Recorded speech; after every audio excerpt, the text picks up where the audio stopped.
40 ವರ್ಷಗಳಿಂದ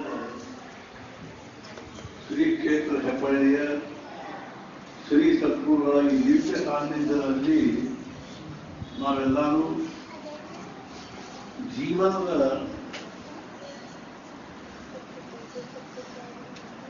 ಅಂತರಂಗವನ್ನ ಅರ್ಥ ಮಾಡಿಕೋಬೇಕು ಅಂತ ಪ್ರಯತ್ನ ಮಾಡ್ತಾ ಇದ್ದೀವಿ.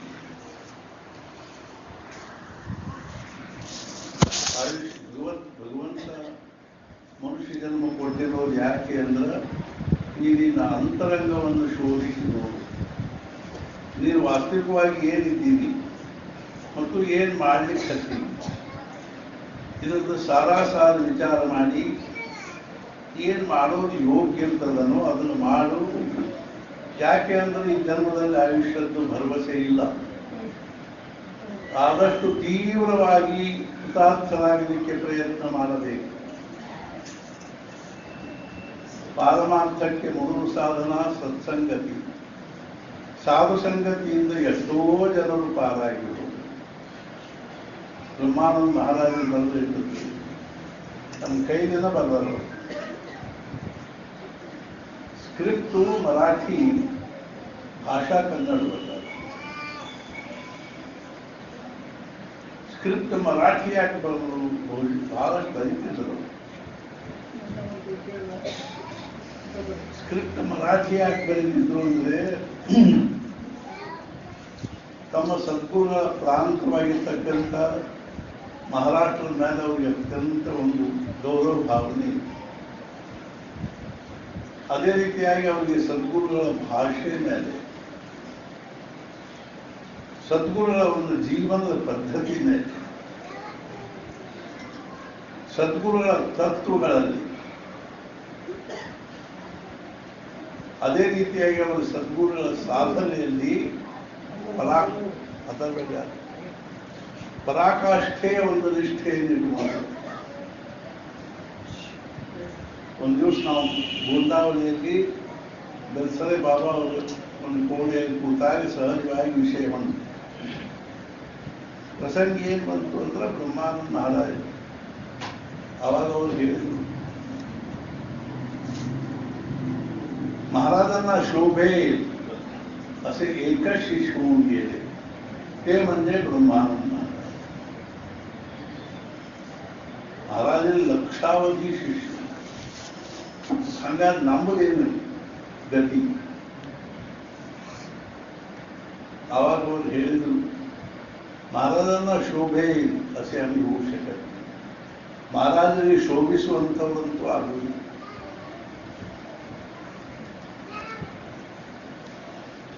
ನೋಡ್ರಿ ಮಹಾರಾಜರ ಪಕ್ಕದಲ್ಲಿ ಅವ್ರ ಫೋಟೋ ಹಾಕಿದ್ದಾರೆ. ನಮಗೇನು ಅನ್ಸ್ತಾವ, ವಾ ಶಿಷ್ಯ.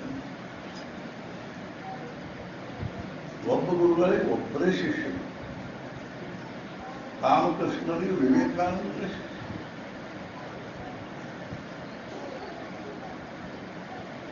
ಸಮರ್ಥರಿಗೆ ಕಲ್ಯಾಣ ಸ್ವಾಮಿನೇ ಶಿಷ್ಯ. ಹಂಗವ್ರ ಮಹಾರಾಜರಿಗೆ ಒಬ್ಬರೇ ಶಿಷ್ಯ, ಅದೇ ಶಿಷ್ಯ.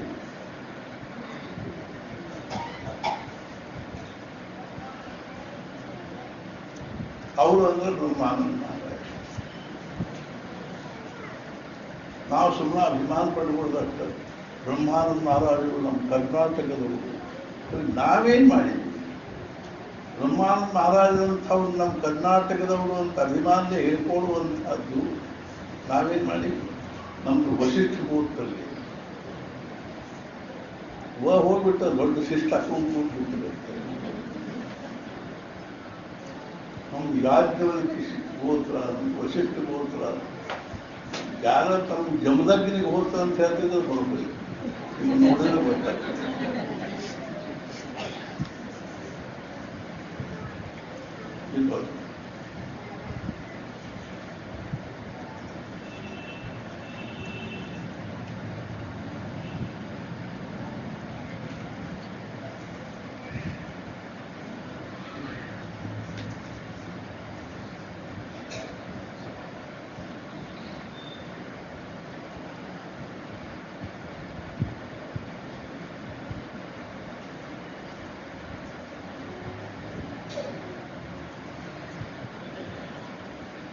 ಮಹಾರಾಜ ಹೇಳ್ತಿದ್ದಲ್ಲಿ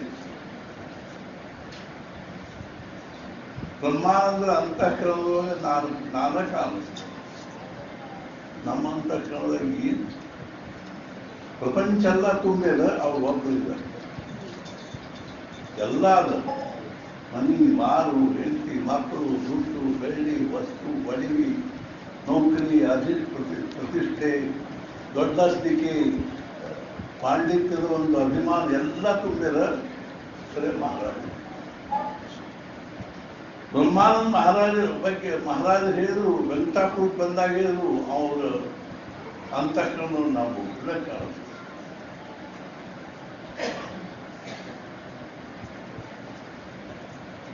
ನಾವು ಬೆಳೆಸೋದನ್ನು ಕೇಳಿದ್ವಿ बाबा मग आमचे काय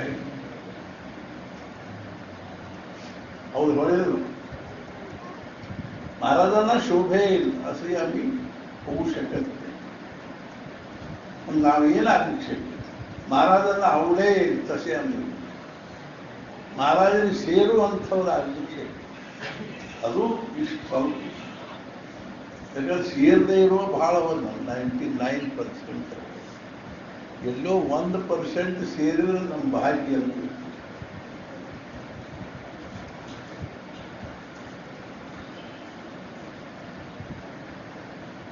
ಸತ್ಪುರುಷರಿಗೆ ಶೋಭಿಸುವಂತ ಆಗಲಿಕ್ಕಂತೂ ಚಕ್ಕಿಲ್ಲ, ಸೇರುವಂಗಾರೆ ಆಗ. ಮಹಾರಾಜರಿಗೆ ಏನ್ ಮಾಡಿದ್ರು ನಾವು ಸೇರ್ತೀವಿ ಮತ್ತು ನಾವೇನು ದೊಡ್ಡ ಪಂಡಿತರಾದ್ರು ಸೇರ್ತೀವಿ ಅಂತಲ್ಲ. ಪಂಡಿತರ ಬಗ್ಗೆ ಅವ್ರಿಗೆ ಏನಿತ್ತು ಅಂದ್ರೆ ಅಸಹ್ಯತನ ಇತ್ತು. ಶ್ರೀಮಂತರ ಬಗ್ಗೆ ತಾತ್ಸಾರಿ ಛೇ ಅವೇನವು ಅಂತೀವಿ.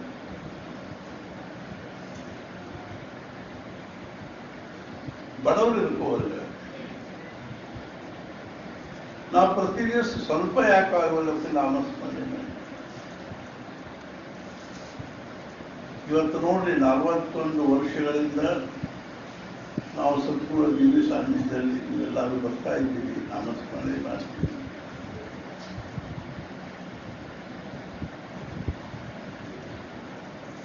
ಸರ್ ಅವ್ರಿಗೆ 3 ಸಲ ಬಂದರು. ಅವ್ರು ಹೇಳಿದ್ರು, ನನಗಿದು ಉಪಾಸನೆ ತೇಜ ಪ್ರಖರವಾಗಿ ಅನುಭವ ಬರ್ತದಂದ್ರೆ ಒಂದು 2-3 ಸಲ ಅವರು ಅಧ್ಯಾತ್ಮ ಸಂವಾದ ಅಂತ ಒಂದು 5-6 ಮಂದಿನ ಅಷ್ಟ ಕೂಡಿಸ್ಕೊಂಡು ಸಂವಾದ ಮಾಡ್ತೀವಿ. ಅವೆಲ್ಲ ಪುಸ್ತಕ ಆಗ್ಯಾವ, ಎಲ್ಲರ ಕಡೆಗೂ ಅವ. ನಾವು ಕನ್ನಡದಲ್ಲಿ ಮಾಡಿದ್ವಿ. ಅದ್ರೊಳಗೆ ಅವ್ರು ಹೇಳಿದ್ದಾರೆ,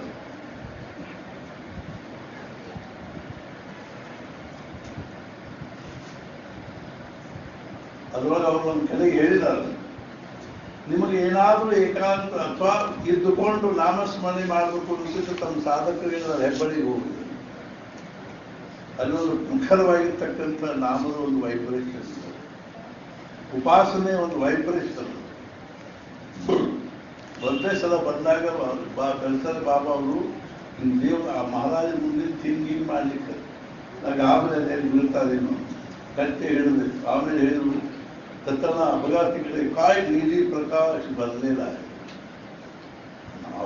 ಅವ್ರಿಗೆ ಬರೋಬ್ಬರಿ ಕಾಣಿಸ್ತದಂತ ಅವ್ರಿಗೆ ಕಾಣುದು, ನಮಗೆ ಆ ದೃಷ್ಟಿನೇ ಇಲ್ಲ. ನಮ್ಮ ದೃಷ್ಟಿ ಎಷ್ಟರೇ ಸ್ಥೂಲ ಆಗಿದೆ ಅಂದ್ರೆ ನಾವು ಬರೇ ದೃಶ್ಯನ ಕಾಣಿಸ್ತದೆ, ಪ್ರಪಂಚ ಕಾಣಿಸ್ತದೆ, ವ್ಯವಹಾರ ಕಾಣಿಸ್ತದೆ. ಅದೇ ಏನಪ್ಪ ಅಂದ್ರೆ ಮನಿ ಮಾರು ದುಡ್ಡು ಹೋತು ಬಂತು ಇದೊಂದು ಬೇರೆ ಏನು ಕಾಣಿಸ್ತದೆ.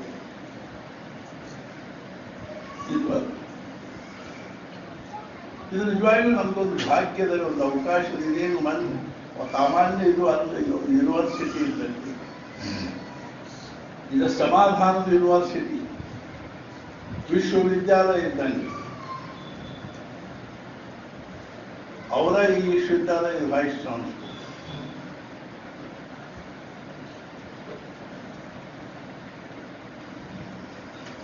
ಅರ್ಥಾತ್ ಏನು ಅಂದ್ರೆ ನಮ್ಮ ಕಣ್ಣು ಮುಂದೆ ಮಹಾರಾಜರ ಆದರ್ಶದ್ದು ನಾವು ಕಲ್ಪನಾ ಮಾಡಿದ್ದೀವಿ.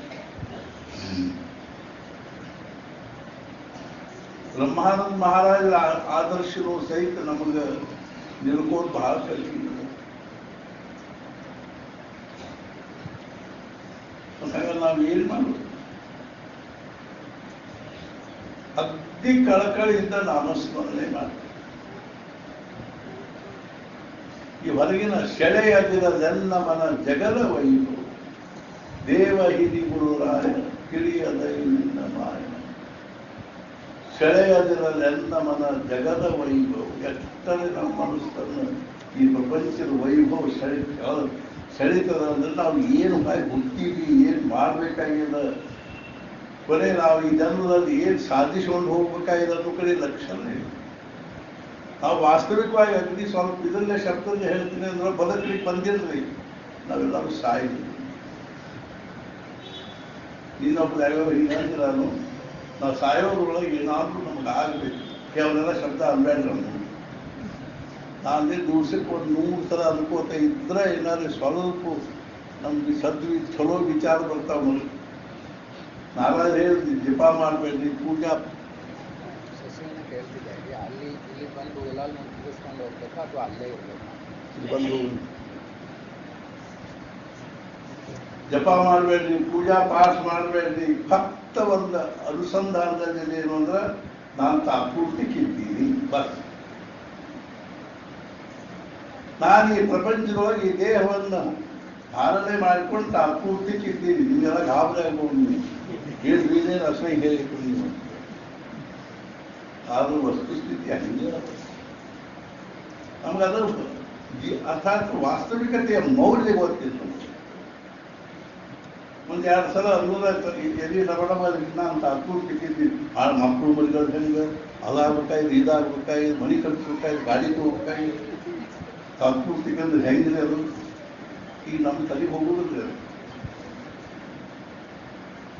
ಅನ್ಕೋತ ಹೋಗುದು ನೀವು ಗೊತ್ತಾಗುತ್ತೆ. ಒಂದ್ ಕಡೆ ಮಹಾಭಾರತದಲ್ಲಿ ಯಕ್ಷ ಸಂವಾದ ಅಂತ, ಈ ಯಕ್ಷ ಅಂತ ಅದೊಂದು ವಿಶಿಷ್ಟವಾಗಿರ್ತಕ್ಕಂಥ ಅರ್ಥಾತ್ ಏನು ಅಂದ್ರೆ ದೇವತಾ ಸ್ವರೂಪ. ಮತ್ತು ಅವ್ರದ್ದು ಧರ್ಮರಾಜ ಅಂದು ಸಂವಾದ ನಿಮಗೆಲ್ಲ ಗೊತ್ತಿದ್ದದ್ದು. ಅವ್ರೊಂದ್ ಕಡೆ ಸರೋವರದ ನೀರು ಕುಡ್ಲಿಕ್ಕೆ ಹೋದ್ರು, ಸಹದೇವ ಹೋದ ನೀರು ತಗೊಂಡ್ಬರ್ತೀನಿ ಅಂತ. ಅವನ ಯಕ್ಷ ಹೇಳಿದ, ನನ್ನ ಪ್ರಶ್ನೆ ಉತ್ತರ ಕೊಟ್ಟ ಆದ್ಮೇಲೆ ನೀರು ಮುಟ್ತೀನಿ. ಅವ ಅದನ್ನ ಲಕ್ಷ ಕೊಡಲಿಲ್ಲ, ಅವ್ನು ನೀರು ಕುಡ್ದ, ಅಲ್ಲೇ ಮುಚ್ಚ ಸತ್ತ ಬಿದ್ದವ. ಆಮೇಲೆ ಸಹದೇವ ಆದ ಕೂಡಲೇ ನಕುಲ ಅವನು ಬಿದ್ದ, ಅರ್ಜುನನು ಬಿದ್ದ, ಭೀಮನು ಬಿದ್ದ, ಧರ್ಮರಾಜ ಹೋದ. ಯಕ್ಷ ಸಾವಧಾನ ತಲಿ ಅಂತ, ಯಾಕೆ ಯಾರನ್ನೇ ನಾ ಯಾರನ್ನ ಇರ್ಕೋಲ್ಲಕ್ಕ ಈ ಸರೋವರದಾಗ ಒಂದು ಗುಡ್ಡು ನೀರು ಕುಡಿಬೇಕಾದ್ರೆ ನಾನು ಪ್ರಶ್ನೆ ಉತ್ತರ ಹೇಳಿ. ಧರ್ಮರಾಜನ ಇತ್ತು. ಆಯ್ತು, ನಿನ್ನ ಪ್ರಶ್ನೆ ಕೇಳು. ಅವ್ನು ಬಹಳಷ್ಟು ಪ್ರಶ್ನೆ ಕೇಳ. ಅದ್ರಾಗ ಒಂದು ಪ್ರಶ್ನೆ ಕೇಳ, ಕಿಮ್ ಆಶ್ಚರ್ಯಂ, ಈ ಜಗತ್ತಿನಲ್ಲಿ ಅತ್ಯಂತ ಆಶ್ಚರ್ಯಕರವಾಗಿರ್ತಕ್ಕಂಥ ಸಂಗತಿ ಯಾವುದು? ಧರ್ಮರಾಜ ಹೇಳ್ತಾನೆ, ಅಹನ್ಯಹನಿ ಗಚ್ಚಂತಿ ಭೂತಾನಿ ಯಮ ಮಂದಿರಂ ಶೇಷ ಸ್ಥಿರತ್ವಮಿಚ್ಛಂತಿ ಕಿಮಾಶ್ಚರ್ಯ ಮತ. ಪ್ರತಿ ದಿವಸ ಅನೇಕರು ಸಾಯೋದು ನೋಡ್ತೀವಿ, ಹೊರ್ತೀವಿ, ಹೋಗಿ ಬರ್ತೀವಿ, ಕಲಿಸಿ ಬರ್ತೀವಿ. ಅಲ್ಲಿ ನಾವು ಮಾತ್ರ ಅಲ್ಲಿ ಮಾತಾಡ್ತಿದ್ರು ಕೇಳಿದ್ವಿ. ನಾವು ಸ್ಮಶಾನಕ್ಕೆ ಒಂದು 100 ಸಲ ಹೋಗಿವಿ. ಅಲ್ಲಿ ಮಾತಾಡ್ತಿರ್ತಾರೆ, ನಿಮ್ದೆ ಇನ್ಶೂರೆನ್ಸ್ ಎಲ್ಲಿಗೆ ಬಂತು, ನಿಮ್ದು ಇನ್ಶೂರೆನ್ಸ್. ಅಯ್ಯೋ, ನಾನು ಮುಂಜಾನೆ ಇನ್ಶೂರೆನ್ಸ್ ಉಳಿತಾರೋ ಇಲ್ಲ ಗೊತ್ತಿಲ್ಲ. ಸಂಬಂಧ ಸ್ವಲ್ಪ ಜೋಡಿಕೆರೆ ಆಗ್ತಾ ಇದ್ದು ವಸ್ತುಸ್ಥಿತಿಗೂ ನಮ್ಮ ಕಲ್ಪನೆ. ಬ್ರಹ್ಮಾನಂದ ಮಹಾರಾಜರು ಷಟ್ಶಾಸ್ತ್ರದಲ್ಲಿ ವಿದ್ವಾನ್. ಇವತ್ತು ಷಟ್ಶಾಸ್ತ್ರದಲ್ಲಿ ವಿದ್ವಾನ್ರು ಹೆಗಲ ಮೇಲೆ ಒಂದು ಶಾಲ್ ಹಾಕೊಂಡು ಇದಕ್ಕೆ ಹೋಗಿದ್ವಿ, ಮಾಡಿ ಇದಕ್ಕೆ ಹೋಗಿದ್ವಿ ಅಂತ ತಿಳ್ಕೊಂಡು ವಿದ್ವತ್ ಸಭಾಕ್ಕೆ ಹೋಗಿದ್ವಿ, ಇಲ್ಲಿ ಈ ಮಠಕ್ಕೆ ಹೋಗಿದ್ವಿ, ಅಲ್ಲಿ ಆ ಮಠಕ್ಕೆ ಹೋಗಿದ್ವಿ, ಅಲ್ಲಿ ಹಿಂಗೆ ಸನ್ಮಾನ ಮಾಡಿದ್ರು, ಅಲ್ಲಿ ಹಂಗೆ ಸನ್ಮಾನ ಅನ್ಕೋತ ಅಡ್ಡಾಡ್ತೀವಿ. ಪಾಪ ಅವ್ರಿಗೆ ಗೊತ್ತೇ ಇಲ್ರಿ, ಯಾವ ದೇಹವನ್ನು ನಾವು ಮುಖ್ಯವಾಗಿ ಇಟ್ಕೊಂಡು ಇಷ್ಟೆಲ್ಲ ಮಾತಾಡ್ತೀವೋ ಆ ದೇಹದ ಏನು ಭರವಸೆ. ಪ್ರತಿ ದಿವಸ ಅನೇಕ ಸಾಯೋದು ನೋಡ್ತೀವಿ. ನಮ್ಮ ಮನೆಯೊಳಗೂ ಹೋಗ್ತಾರೆ, ನಮ್ಮ ಸುತ್ತಮುತ್ತಲೂ ಹೋಗ್ತಾರೆ. ಆದರೂ ಒಂದು ದಿವಸ ನಾವು ತಲೆಯಾಗಿ ವಿಚಾರ ಮಾಡುವುದು. ರಮಣ ಮಹರ್ಷಿಗಳು ಬರೀ 17ನೇ ವರ್ಷ ಅವ್ರಿಗೆ ಏನಾಯ್ತು ಜಾಗೃತಿ ಆದ. ಇದರಿಂದ ತಮ್ಮನ್ನು ತಾವು ಮರಣದ ಭಾವದಲ್ಲಿ ಒಂದು ಅನುಸಂಧಾನ ಮಾಡಿದ್ದಕ್ಕಾಗಿ ಅವ್ರ ಮನಸ್ಸು ಏನಾಗ್ಬಿಡ್ತಂದ್ರೆ ಒಮ್ಮೆಲೆ ಅಂತರ್ಮುಖ ಆಗಿ ಬ್ರಹ್ಮನಿಷ್ಠ ಆಗಿ ಅವ್ರು ತಮ್ಮ ಮನುಷ್ಯ ಕಲ್ಪನೆ ಮಾಡಿ ಈ ದೇಹದಾಗಿಂದ ಪ್ರಾಣ ಹೋತು, ಜೀವ ಹೋತು, ಆಮೇಲೆ ದೇಹವನ್ನು ತಗೊಂಡು ಹೋದ್ರು, ಕಟ್ಟಿದ್ರು, ಮಾಡಿದ್ರು, ಇದು ಮಾಡಿದ್ರು. ನಾವು ಒಂದು ಕಡೆ ಇದರಲ್ಲಿ ಲೋಂಡಾಕ್ ಹೋದಾಗ ಅಲ್ಲೊಂದು ಶಾಂಡಿಲ್ ಆಶ್ರಮ ಅಂತ ಅಲ್ಲಿ ಹೋಗಿತ್ತು. ಅವು 1 ಕಿಲೋಮೀಟರ್ ಅದು. ಅಲ್ಲಿ ಹೋಗ್ತಿತ್ತು ನಾನು. ಅಲ್ಲಿ ಏನು ಗಾದ್ದಿಲ್ಲ, ಭಾಳ ಏಕಾಂತ ಇತ್ತು. ಅಲ್ಲೊಂದು 3 ವಾಕ್ಯ ಬರ್ತಿತ್ತು. 3 बात कभी नहीं भूलना चाहिए. एक भगवान और दूसरी बात मृत्यु. ಅದನ್ನು ಒಂದು ಕ್ಷಣ ನಾವು ಮರಿಬಾರ್ದು. ಮಹಾರಾಜ್ ಕಡೆಗೆ ಒಬ್ಬ ಪ್ರೊಫೆಸರ್ ಬಂದ. ಮಹಾರಾಜ್ ನಾನು ಕಾಲೇಜ್ ತೆಗಿಬೇಕಂತ ಮಾಡಿದ್ದೆ. ಮಹಾರಾಜ್ ಅಂದ್ರು ನಾನು 3 ಸಾಲಿನ ಕಲ್ತಿಲ್ಲ. ನಮ್ಮನ್ನು ಬಂದು ಕೇಳ್ತಾರೆ, ಆ ಇದನ್ನು ತಗೊಳ್ಳೋ, ಈ ಇದನ್ನು ತಗೊಳ್ಳೋ, ಎಲ್ಲೇನೋ MBA ಮಾಡಿದ್ರು, BBA ಮಾಡಿದ್ರು, 108 ಡಿಗ್ರಿಗಳು. ಅವಾಗ ಆರ್ಟ್ಸು ಸೈನ್ಸು ಕಾಮರ್ಸ್ 3 ಬಿಟ್ಟು ನಾವು ಬೇರೆ ಅದು ಗೊತ್ತಾಗೋದು. ನೀವು ಹೇಳಿ ಯಾವ್ದು ಹೇಳ್ತೀರಿ ಅಷ್ಟು ಹಂಗೆ ಮಾಡ್ತೀವಿ ಅಂತ.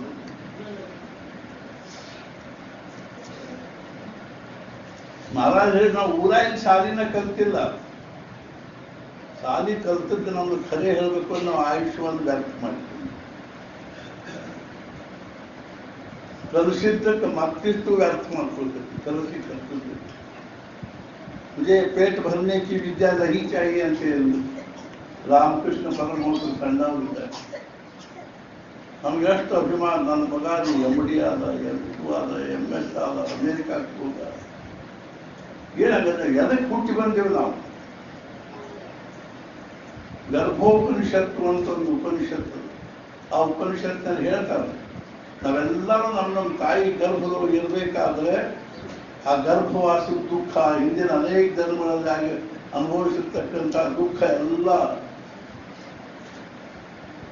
ಈ ಭೌತಿಕ ವಿಜ್ಞಾನ ಇವತ್ತು ಬರೀ ಎಲ್ಲ ಟೆಸ್ಟ್ ಟ್ಯೂಬ್ನಾಗ ಅದು. ಟೆಸ್ಟ್ ಟ್ಯೂಬ್ನಾಗ ತೋರಿಸ್ತಾರೆ, ಆಬ್ಜೆಕ್ಟಿವ್ ನಾಲೆಜ್ ಎಲ್ಲ. ಆದ್ರೆ ನಮ್ಮ ಋಷಿ ಮುನಿಗಳ ಜ್ಞಾನ ಏನದೋ ಅದು ತಾದಾತ್ಮ್ಯ ಭಾವದಿಂದ ಬಂದಿರ್ತದೆ.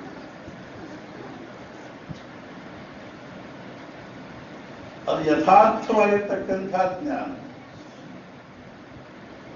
ಇವತ್ತೊಂದು ಇವರು ಸಂಶೋಧನೆ ಮಾಡ್ತಾರೆ, ಇನ್ನೊಂದು 10 ವರ್ಷಕ್ಕೆ ಅದು ತಪ್ಪು, ಹಿಂಗೆ ಬರೋಕ್ಕಿಂತ. ಈಗ ನೋಡಿ, ಈಗ ಹಿಂದೇನು ಅಂತಂದ್ರೆ ಈ ರಾಸಾಯನಿಕ ಗೊಬ್ಬರ ಹಾಕ್ರಿ ಬಹಳಷ್ಟು ಬೆಳೆಯಲಿ ಅಂತಿರು. ಈಗ ರಾಸಾಯನಿಕ ಗೊಬ್ಬರ ಹಾಕ್ಬೇಡ್ರಿ ಹೊಲ ಕೆಡಿಸಿ ಹೋಗ್ತೀವಿ. ಅದು ಕಡಿನೋ ಇಲ್ಲಿ ಕಡಿಮೆ. ಯಾವುದಕ್ಕೂ ಒಂದಕ್ಕೆ ಏನಿಲ್ಲ ಅಂದ್ರೆ ವಾಸ್ತವಿಕತೆ ಕಲ್ಪನಾನೇ ಇಲ್ಲ. ಮಹಾರಾಜರೇ ನಾವು 105 ಸಾಲಿನ ಕಲ್ತಿಲ್ಲ. ಗುರುದೇವ್ ರಾಮದೇವ್ ಅವರು ಇಂಟರ್ನ್ಯಾಷನಲ್ ಫಿಗರ್, ಅಂಥ ವಿದ್ವಾನ್ ಮನುಷ್ಯ. ಆದ್ರೆ ಅವರ ಗುರುಗಳು 7ನೇ ಪಾಸ್ ಆಗಿ ಅರ್ಥಾತ್ ಏನು ಅಂತಂದ್ರೆ ಸ್ಟಾಂಪ್ ಬರೀತೀವಿ ಬಹುಸಾಹಿ ಉಮದೀಕರ್. ನಮಗಿದ್ರಿಂದ ಮೌಲ್ಯ ತಿಳಿಲಿಕ್ಕೆ ಬರೋದು. ನಾನು ಯಾವ ಶಿಕ್ಷಣಕ್ಕಾಗಿ ಇಷ್ಟೊಂದು ದರ್ಪಣಿಸ್ತೀನಿ, ಇದರ ಮೌಲ್ಯ ಎಷ್ಟದ, ಇದಕ್ಕೆ ಎಷ್ಟು ಮಹತ್ವ ಕೊಡಬೇಕು ನಾನು. ಇದ ನನ್ನ ಜೀವನದ ಪರಮ ಪುರುಷಾರ್ಥನೋ ಹೆಂಗೆ. ಬ್ರಹ್ಮಾನಂದ ಮಹಾರಾಜ ಷಟ್ಶಾಸ್ತ್ರದಲ್ಲಿ ವಿದ್ವಾನ್. ಆದ್ರೆ ಮಹಾರಾಜರು ಹೇಳಿ, ಮಹಾರಾಜ್ ನಾನು ಈ ಜ್ಞಾನ ವಿದ್ಯೆಯನ್ನು ನೀವು ತಗೋತೀನಿ ಅಂದ್ರೆ ಮಾತ್ರ ನಾನು ನಿನ್ನ ಕಾಲು ಬಿಡ್ತೀನಿ ಅಂತ. ಮಹಾರಾಜ ಹೇಳಿದ್ರು, ಇನ್ನು ಮ್ಯಾಲ ನಿಮ್ಮ ಶಾಸ್ತ್ರ ವಿದ್ಯೆ ನಿಮ್ಮ ಬಾರಿಸಂಗಿಲ್ಲ, ಹಂಗೆ ಬೇಡ, ನಾ ತಗೊಂಡೀನಿ ಅಂತ ಅಂದ್ರಿ. ಆಮೇಲೆ ನಾ ತಗೊಂಡಿದ್ದೀನಿ. ತಿರುಗಿ ಆಯುಷ್ಯವರು ಒಂದು ಶಬ್ದ ಇಲ್ಲದ ಶಾಸ್ತ್ರದ ವಿಚಾರ ಮಾಡಿದ್ರು.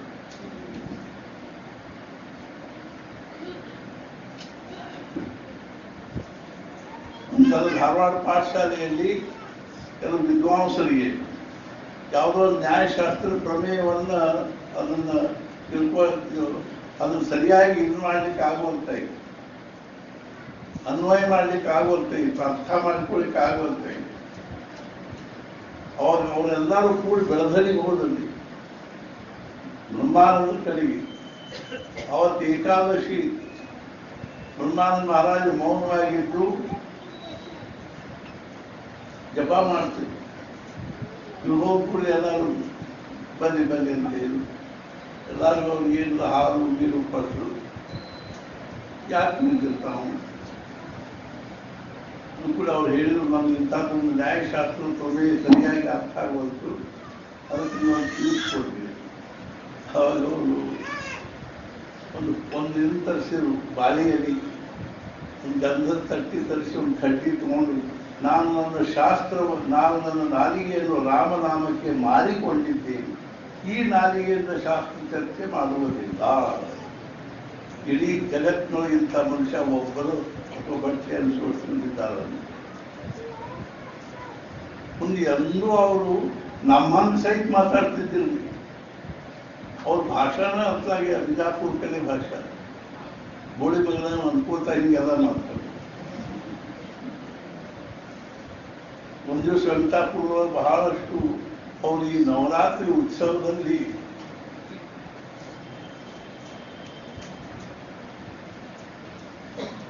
ಎಷ್ಟು ಸಂಭ್ರಮ ಮಾಡ್ತಿದ್ರು ಅಂದ್ರೆ, ಅನೇಕ ಊರುಗಳಿಂದ ಖವಾ ತರಿಸ್ತಿದ್ರು, ಅನೇಕ ಊರುಗಳಿಂದ ಬೆಣ್ಣೆ ತರಿಸ್ತಿದ್ರು.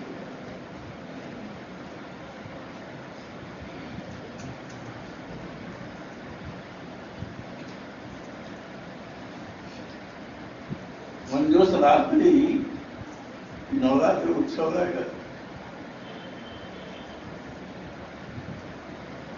ವೆಂಕಟಪ್ಪನ ನವರಾತ್ರಿ ಮಹಾರಾಜರು ಸಂಕಲ್ಪ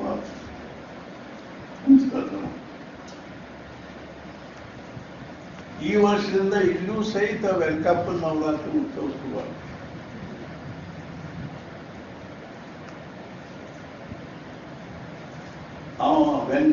ವೆಂಕಪ್ಪ ತಂದ ಒಂದು ಸೂಕ್ಷ್ಮವಾಗಿರ್ತಕ್ಕಂಥ ಸ್ವರೂಪವನ್ನು ಇಲ್ಲೂ ಕಳಿಸಿ ಮಹಾರಾಜರ ಸಾನ್ನಿಧ್ಯದ ಇಲ್ಲೂ ನವರಾತ್ರಿ ಮಾಡಲಿ ಅಂತ ಹೇಳ ಅಂತಾನು ಯಾರು, ಅಥವಾ ತಿರುಪತಿ ವೆಂಕಪ್ಪನ ಬಂದಂತಾನು ಯಾರು. ನಾವು ಅಲ್ಲಿ ಕೆಲಸ ಮಾಡ್ಲಿಕ್ಕೆ ಸ್ವಲ್ಪ ತಡ ಆಗ್ತದೆ. ಮಾಡ್ಕೋತ ಕೂತ ಬಹಳಷ್ಟು ಮಂದಿ ಕೂತಿದ್ರು. ಹಿಲಾಲು ಒಂದೆರಡು ಹಿಲಾಲ್ ಹಚ್ಚಿರ್ತಿದ, ಹಿಲಾಲು ಬೆಳಕಿನಾಗಿ. ಅವಾಗ ಜೀವನ ಹೆಂಗಿತ್ತು ನೋಡ್ರಿ. ಈಗ ನಮಗಿಷ್ಟು ಬೆಳಕಿನಾಗ ಕೂತರು ಸಹಿತ ನಮಗೇನು ಸಮಾಧಾನ, ಸಾಕಾಗೋದಿಲ್ಲ. ಇನ್ನೂ ಅಷ್ಟು ಲೈಟ್ ಹತ್ತಿಲ್ಲ.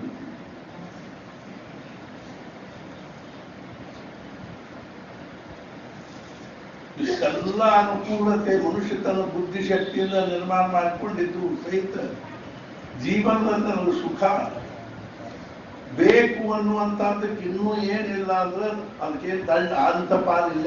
ಇನ್ನೂ ಬೇಕು, ಇನ್ನೂ ಬೇಕು, ಇನ್ನೂ ಬೇಕು. ಆವಾಗಿನ ಮಂದಿ ಅದು ಎಷ್ಟು ಮಕ್ಕಳು ಎಷ್ಟು ಆರಾಮ ಇರ್ತದೆ. ನಾವು ಮೂರದಲ್ಲೇ ತಪ್ಪಲಿಕ್ಕೆ ಹತ್ತೀವಿ. ದೇಹನ ಸರ್ವಸ್ವ ಅಂತ ತಿಳ್ಕೊಂಡ್ಬಿಟ್ಟಿವಿ. ಇದನ್ನು ಚಂದಾಗಿ ಇಟ್ಕೋಬೇಕು, ಆರೋಗ್ಯವಾಗಿ ಇಟ್ಕೋಬೇಕು, ಸದೃಢವಾಗಿ ಇಟ್ಕೋಬೇಕು. ಮುಂದೆ ಏನದು ಇದರ ಉದ್ದೇಶ ಏನು? ಶರೀರ ಮಾತ್ಯಂತಲು ಧರ್ಮ ಸಾಧನ. ಇದು ಧರ್ಮ ಸಾಧನೆಗಾಗಿ ಶರೀರ. ನಾವು ಯಾಕೆ ಔಷಧ ತಗೋಬೇಕು ಅಂದ್ರೆ ನಮ್ದು ಇನ್ನೂ ಬಹಳಷ್ಟು ಜಪ ಮಾಡ್ಬೇಕಾಗಿದೆ, ನಾಮಸ್ಮರಣೆ ಮಾಡ್ಬೇಕಾಗಿದೆ. ಎಲ್ಲರೂ ಖವ ಮಾಡ್ಕೊಂಡು ಕೂತಾಗ ಭೀಮರಾವ್ ಗಾನಗೋಳಿ ಅವ್ರ ಅಣ್ಣನ ಮಗ ಅವರು ಮತ್ತು ಮಧ್ಯದಾಗಿ ಕೂತಿದ್ರು. ಎಲ್ಲರೂ ಹಿಂಗೊಂದು ಗುಂಡು ಮಾಡೋದು, ಸ್ವಲ್ಪ ಬಡಿದು ಇಡೋದು ಮಾಡ್ತಿದ್ರು. ಅವಾಗ ಬ್ರಹ್ಮಾನ್ ಮಹಾರಾಜರು ಕೂತಿದ್ರಲ್ಲಿ. ಅಗದಿ ಸಾಮಾನ್ಯ ಮನುಷ್ಯ.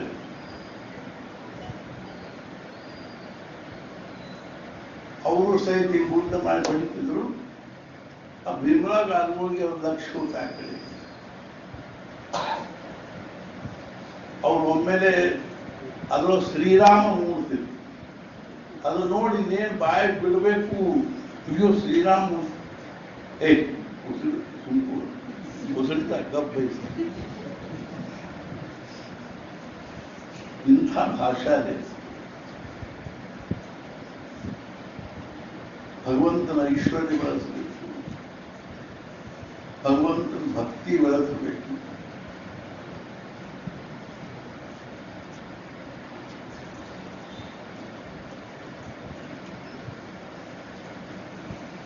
ವೆಂಕಟಾಪುರದ ನವರಾತ್ರಿ ಉತ್ಸವ ಇದ್ದಾಗ ಛಬ್ಬಿ ಹಪ್ಪಳ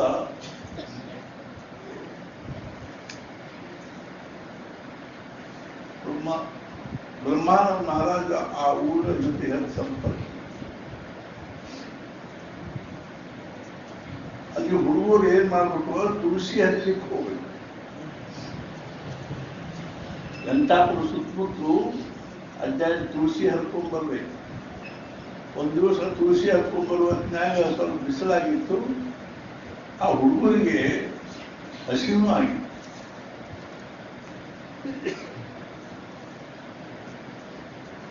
ಆಗ ಅವಕ್ಕೆ ಮನಸ್ಸಿನ ಬಂತು, ಇವತ್ತು ಯಾರ್ಯಾರು ಉಂಡೆ ಸಿಕ್ಕರೆ ಚಲೋ ಆಗ್ತದ, ಯಾರ್ಯಾರು ಉಂಡೆ ತಿನ್ಲಿಕ್ಕೆ ಸಿಕ್ಕರೆ ಚಲೋ ಆಗ್ತದ ಅವ್ರ ಮನಸ್ಸಿನ ಬಂತು. ಅವ್ರು ಹಿಂಗೆ ಗುಡ್ದಾಗಿಂದ ನಡ್ಕೊಂತ ಬರುವ ಮುಂದೆ ಹಿಂಗೆ ಹಳ್ಳಿದ ಕೂಡ ನೋಡ್ತಾರೆ.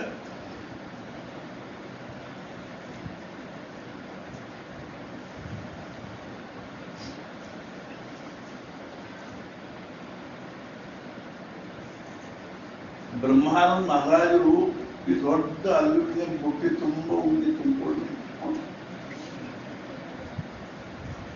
ಎಲ್ಲರಿಗೂ ಎರಡೆರಡು ನಾಲ್ಕು ಉಂಡಿ ಕೊಟ್ಟು ಯಾರು ಗುಡಿ ಹೋಗಿ ನೀರು ಕುಡಿದೀಯ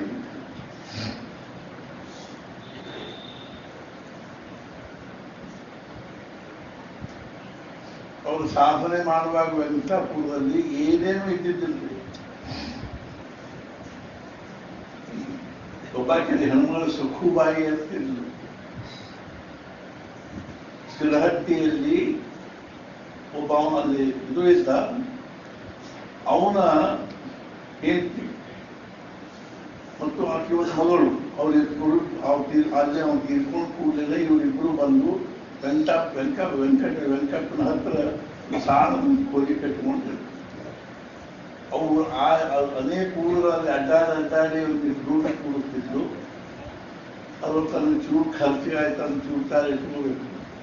ಉಳಿದ್ರೆಲ್ಲ ಕೂಡಿಸಿ ಒಂದು ಮಹತ್ವಾದ ಕಳಿಸಿದ್ದು. ಇವತ್ತಿಗೂ ಆಕೆ ಹೆಸರಿನಿಂದ ಅಂದಾಜು ಅಲ್ಲಿ ಬರಲ್ಲ ಸಖುಬಾಯಿ ಮಹತ್ವಾದ. ಅದೇನದ ಗರ್ಭಗುಡಿಗೆ ಸ್ವಲ್ಪ ಸ್ವಾಗ್ತದೆ.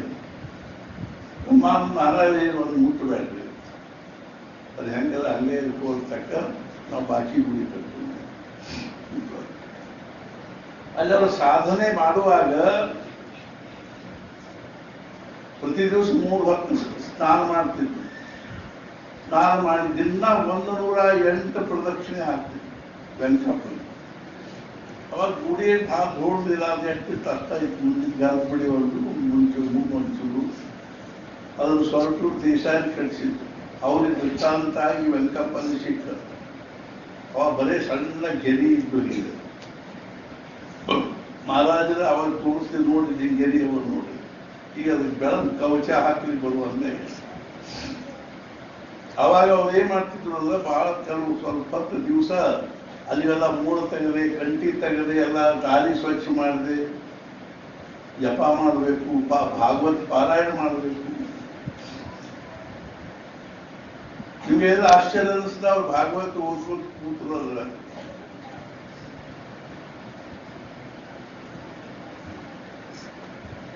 ಅವ್ರು ಸುತ್ತಮುತ್ತಲು ಗಿಳಿಗಳು ಬಂದು ಕೂಡಬೇಕು, ಪಕ್ಷಿಗಳು ಬಂದು ಕೂಡಬೇಕು.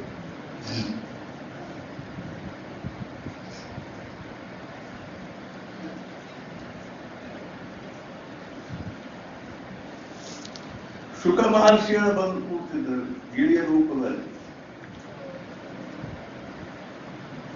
ಅಷ್ಟು ಭಕ್ತಿ ಭಾವದಿಂದ ಓದು.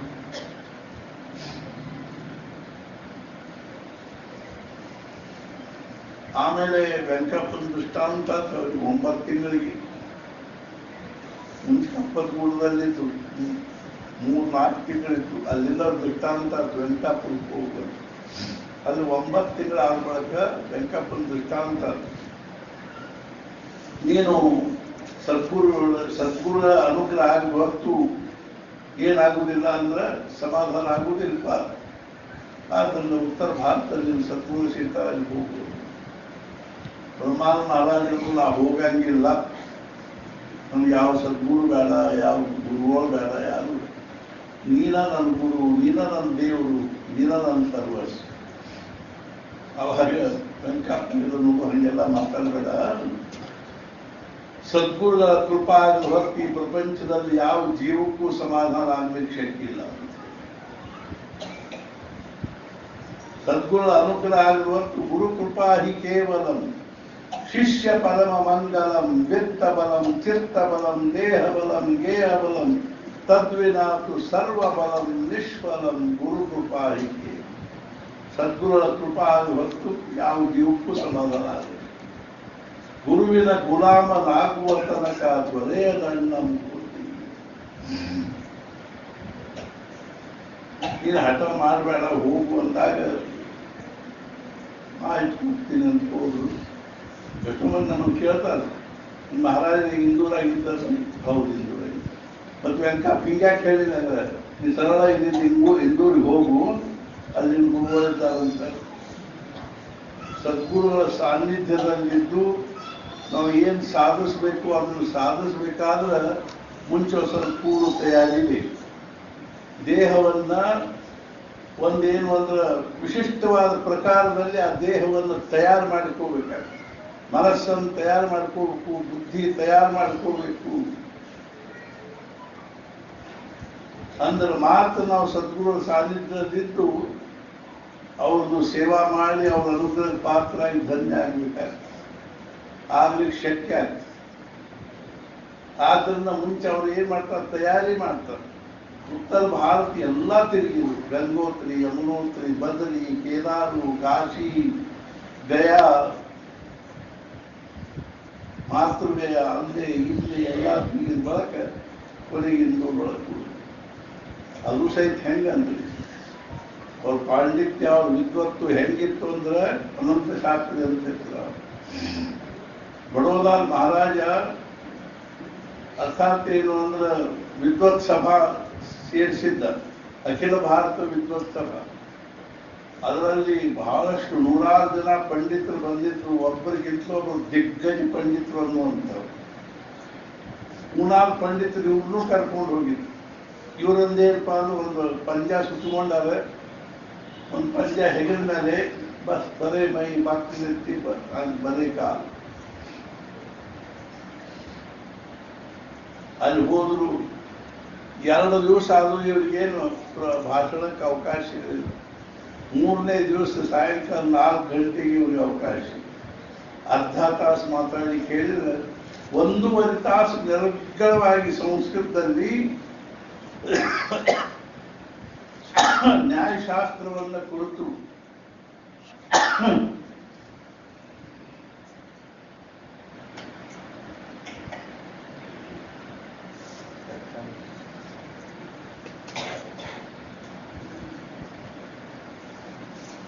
ಭಾಷಣ ಮಾಡಿದ್ರೆ ಎಲ್ಲ ಪಂಡಿತರಿಗೆ ಆಶ್ಚರ್ಯ, ಏನ್ ಸಣ್ಣ ಹುಡುಗಿದ ನಟ್ಟನು ಮೃಗಲ್ಪವಾಗಿ ಮಾತಾಡ್ತಾರಂತ.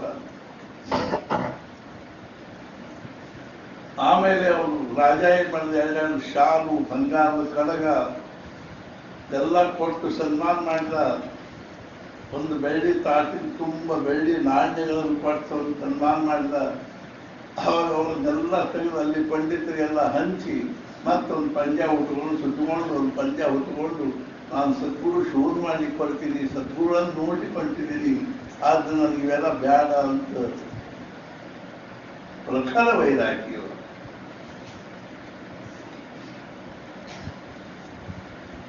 ಆಮೇಲೆ ಅವ್ರು ತಿರುಗಿ ಹಿಂದೂರಿನಲ್ಲಿ ಅವ್ರಿಗೆ ಏನಾಯ್ತು ಅಂದ್ರೆ ಮಹಾರಾಜ ದರ್ಶನ. ಅದು ಸಹಿತ ಬಹಳ ಇದರಲ್ಲಿ ಆಯ್ತು. ಸಾಮಾನ್ಯವಾಗಿ ಆಧ್ಯಾತ್ಮಿಕ ಸಾಧಕರಲ್ಲಿ ಅಥವಾ ಸಾಧನೆ ಮಾಡ್ತಕ್ಕಂಥ ಸಾಧಕರಲ್ಲಿ ಎರಡು ಪ್ರಕಾರ. ಒಂದೇನು ಅಂದ್ರೆ ಶ್ರದ್ಧಾ ಪ್ರಧಾನವಾಗಿದ್ದು ಬುದ್ಧಿ ತದನುಗಾಮಿಯಾಗಿರ್ತಕ್ಕಂಥ. ಇವ್ರು ಯಾರಾಗಿದ್ರು ಅಂದ್ರೆ ಕಲ್ಯಾಣ ಸ್ವಾಮಿ ಮಹಾರಾಜರಿದ್ದು. ಮಹಾರಾಜರ ಪರ ಯಾವುದೂ ಸ್ವಲ್ಪ ಸದ್ಗುರುಗಳ ವಿಷಯದಲ್ಲಿ ಬುದ್ಧಿ ಕೆಡಿಸೋತಿದ್ದಿಲ್ಲ, ವಿಚಾರ ಮಾಡ್ತಿದ್ದಿಲ್ಲ. ತುಕಾಮಾಯಿಗಳಿಗೆ ಅವರು ಸಮರ್ಪಣ ಆಗಬೇಕಾದ್ರೆ ನಾವು ತುಕಾಮಾಯಿಗಳ ಸ್ವರೂಪ ನೋಡಿದ್ರೆ ಅವ್ರ ಕಡೆ ಮಾರಿ ಮಾಡುವ ಹಂಗೂ ಇದ್ದಿತ್ತು. ಬ್ರಹ್ಮಾನಂದ ಮಹಾರಾಜರು ನೋಡಿ ಎದ್ದು ಬಂದ್ಬಿಟ್ಟು ಇವ್ರು ನಮ್ಗೆ ಉಪಯೋಗ ಇಲ್ಲ. 3 ದಿವಸ ಹಿಂಗ. ಆಮೇಲೆ ಮಹಾರಾಜರು ಅವರು ಸೂಕ್ಷ್ಮ ಅಂತ ಬಂದ್ ಮಾಡಿದ್ರು. ಕೊನೆಗೆ ಅವರು ಮಹಾರಾಜರಿಗೆ ಶರಣು. ಇವರು ಬುದ್ಧಿ ಪ್ರಧಾನವಾಗಿದ್ದು ಶ್ರದ್ಧಾ ತದನುಗಾಮಿ. ಅಲ್ಲಿ ಮಹಾರಾಜ ಹೇಳಿದ್ರು ನಾಮಸ್ಮರಣೆ ಮಾಡಬೇಕು. ಬಡವಾಹ ಅನ್ನುವಂಥ ನರ್ಮದಾ ತಟಾಕದಲ್ಲಿ ಇದ್ಕೊಂಡು 2.5 ವರ್ಷ ನಾಮಸ್ಮರಣೆ ಮಾಡೋದು. ಏನು ಅದು ಲಕ್ಷಣ. ಒಂದು ದಿವಸ ರಾತ್ರಿ 12:30 ಹೊಡೆದ ಸರ್ಪೇಶ್ವರ ದೇವಸ್ಥಾನದಲ್ಲಿ ಕಣ್ಣು ಮುಚ್ಚಿಕೊಂಡು ನಾಮಸ್ಮರಣೆ ಮಾಡ್ಕೊಂಡು ಕೂತಾರೆ. ಆಗ ಒಮ್ಮೆಲೆ ಒಂದು ದೊಡ್ಡ ಹುಲಿ ಬಂದು ಈ ಬಾಯಿ ತಕ್ಕೊಂಡು ಅವ್ರ ಮುಂದೆ ತಿಂದು ಬಿಡ್ತದೆ ಅನ್ನೋ ಕೂತಾಗಿ ಒಂದು ಅವಕಾಶ ಕಣ್ಣು ತೆಗೆದು ನೋಡಿದ್ರು. ಅವ್ರ ಕಣ್ಣಾಗ ನೀರು ಬಂತು.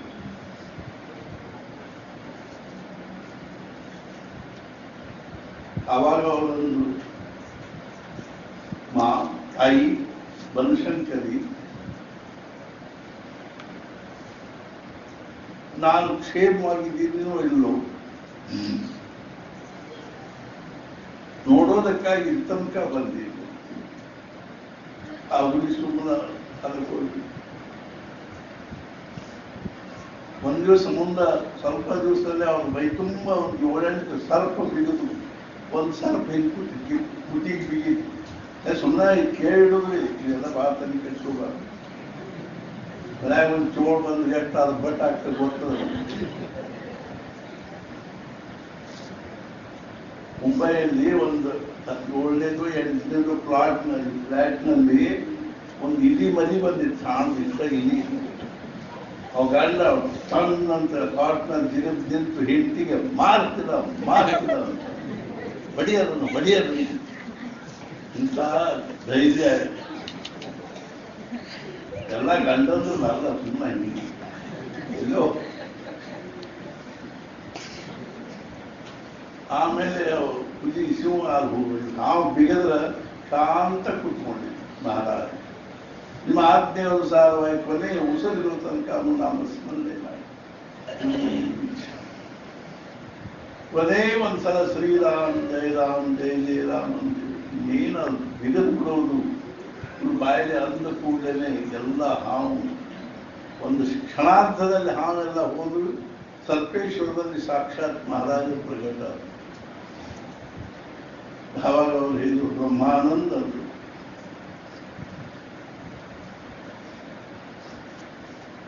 ಬ್ರಹ್ಮಾನಂದ ಮಹಾರಾಜರಿಗೆ ಎಷ್ಟಲ್ಲಿ ಸಂತ ಆನಂದ ಆಗಿರ್ಬೋದು. ಸಾಷ್ಟಾಂಗ ನಮಸ್ಕಾರ ಮಾಡಿದ್ರು. ಮಹಾರಾಜರು ಹೇಳಿದರು ಕರ್ನಾಟಕದಲ್ಲಿ ನಾಮ ಪ್ರಸಾರ ಮಾಡಿ.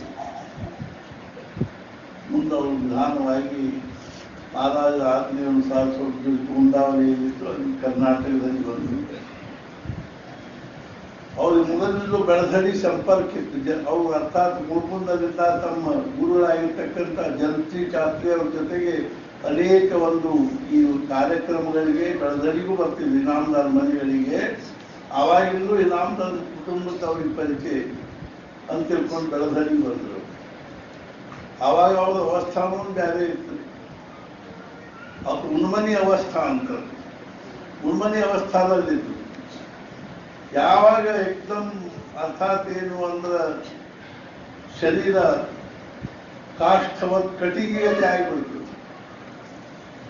ಅರ್ಥಾತ್ ಏನು ಪ್ರಾಣ ಹೋಗಿ ಬ್ರಹ್ಮರಂಧ್ರದಾಗ ಕೂತ್ಬಿಡ್ತದೆ. ಮನಸ್ಸು ನಿರ್ವಿಚಾರ ಆಗಿಬಿಡ್ತದೆ. ಮನಸ್ಸು ಬುದ್ಧಿ ಆ ಕಟಿಗತೆ ಕೂತ್ಬಿಡ್ತಾರೆ ಮೂರ್ತಿಗತೆ.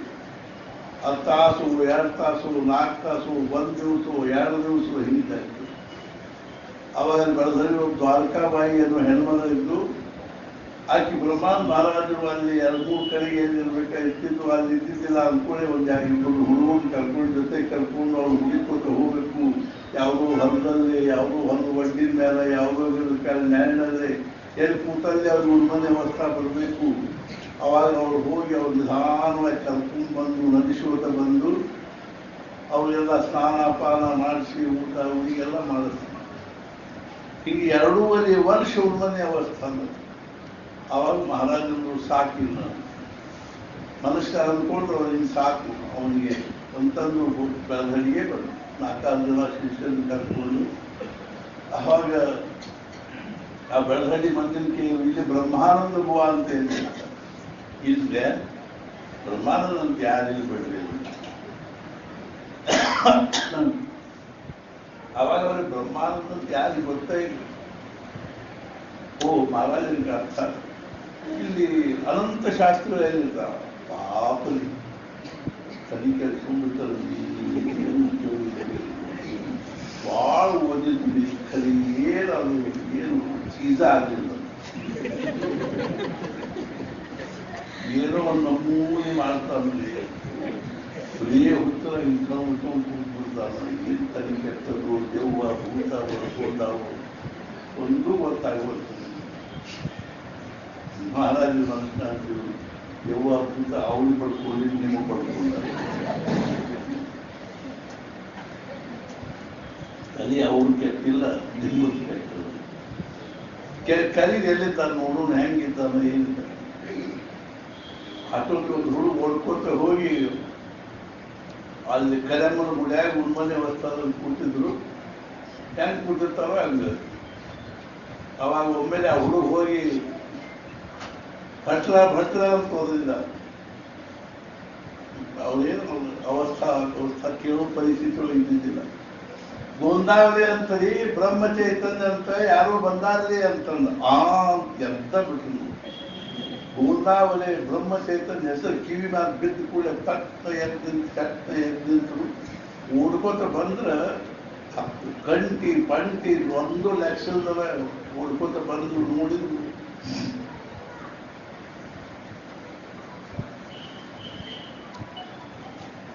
ನಮಗೆ ಬರೇ ಸಂಬಂಧಿಕರು ಅವರು ಇವರು ನೋಡಿದ್ರೆ ಎಷ್ಟು ಸಂತೋಷ ಆಗ್ತದೆ. ಓಹೋ ಯಾವ ಬಂದ್ರು ಹೆಂಗಿದ್ರೆ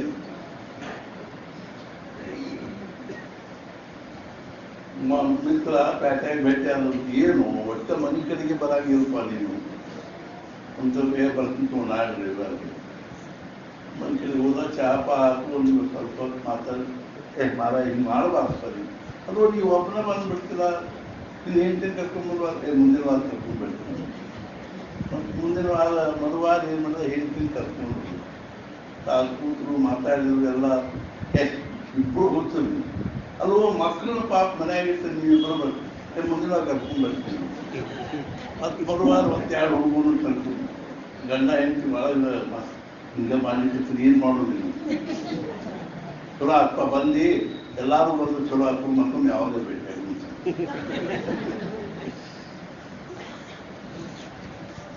ಆಮೇಲೆ ಮಹಾರಾಜರು ಬಂದ ಸವಣ ಕಣ್ಣ ನೀರು ಬರ್ಲಿಕ್ಕೆ ಅವರ ಸಾಷ್ಟಾಂಗ ನಮಸ್ಕಾರ ಹಾಕಿದ್ರು. ರಸ್ತೆ ಆ ಹನುಮಂದಿರ ಗುಡಿಯದ ಅಲ್ಲಿ ಬೆಳೆದಲ್ಲಿ ಅಲ್ಲಿ ಕೂತಿದ್ರು ಮಹಾರಾಜ. ಕೊನೆ ಬಂದು ಗಟ್ಟಿ ಹಾಕೊಂಡು ಒಂದು ಮಾತನ್ನು, ಬ್ರಹ್ಮಾನಂದವಾ ನಿಮ್ಗೆ ಉನ್ಮನೆ ಅವಸ್ಥಾನ ಕಷ್ಟ ಹಾಕಿಲ್ಲ, ಯಾಕೆ ಅದೊಂದು ದಾಟಿ ಹೋಗಿದ್ದೆ. ಮಹಾರಾಜರು ತನ್ನ ಕೈ ಉನ್ಮನೆ ಅವಸ್ಥೆ. ನಾನು ಹಾಲು ಹಾಕಿ ಭೂಮಿ ಪೂಜಾ ಮಾಡಿಕೊಡ್ತೀನಿ, ರಾಮ ಮಂದಿರ ಕಟ್ಟಿಸ್ರಿ, ರಾಮದೇವ್ರ ಉಪಾಸನ ಬೆಳೆಸ್ರಿ, ನಾಮಸ್ಮರಣೆ ಪ್ರಚಾರ ಮಾಡ್ರಿ ಹೇಳಿ ಸುಧಾ ಮಹಾರಾಜರು ಹಾಲು ಹಾಕಿ ಭೂಮಿ ಪೂಜಾ ಮಾಡಿಕೊಟ್ಟು 1 ವರ್ಷದಲ್ಲಿ ರಾಮ ಮಂದಿರ ತಯಾರಾಯಿತು.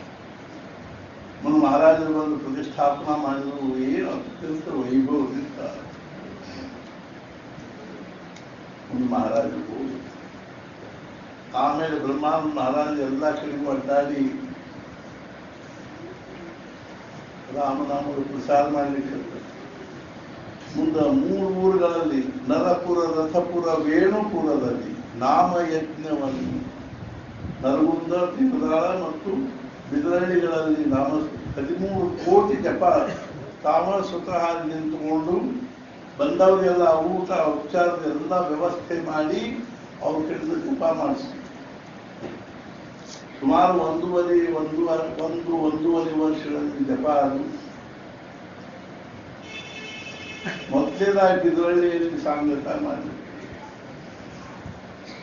ಒಂಥರ ನೋಡ್ಬೇಕು. ಆ ತುಂಗಭದ್ರಾ ನದಿ ದಂಡಿಗೆ ಸಾಂಗತ ಮಾಡಿದ್ರು.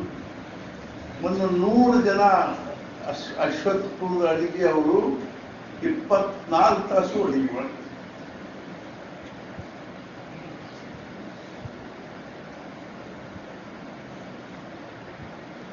ಮೂರು ಕಡೆಗೂ ಏನಾರ ರಾಮನಾಮ ಜಪ ಮಾಡಿದ್ರು 13 ಕೋಟಿ. ಅವು 3 ಏನಾರ ರಾಮದೇವ್ರ ಗುಡಿ ಅಲ್ಲ, ಬೇರೆ ಬೇರೆ ದೇವ್ರ ಗುಡಿ ಆಗಿದೆ.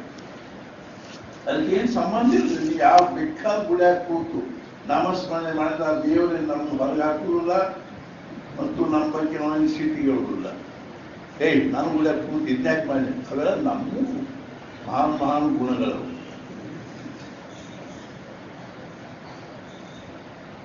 ಅಲ್ಲಿ ಬಿದರಳ್ಳಿ ಮಾಡಿದ್ರು ವೇಣುಗೋಪಾಲ ಮಂದಿರ, ತೀರ್ಥದಾಳದಲ್ಲಿ ಮಾಡಿದ್ರು ದತ್ತ ಮಂದಿರದ, ನರಗುಂದಲ್ಲಿ ಮಾಡಿದ್ರು ವಿಠ್ಠಲ ಮಂದಿರ. ಅಲ್ಲಿ ನದಿ ದಂಡೆಯನ್ನ ಪೆಂಡಾಲ ಹಾಕಿಸಿ ಬೆಳಗಿನಿಂದ ಸಾಯಂಕಾಲ ತನಕ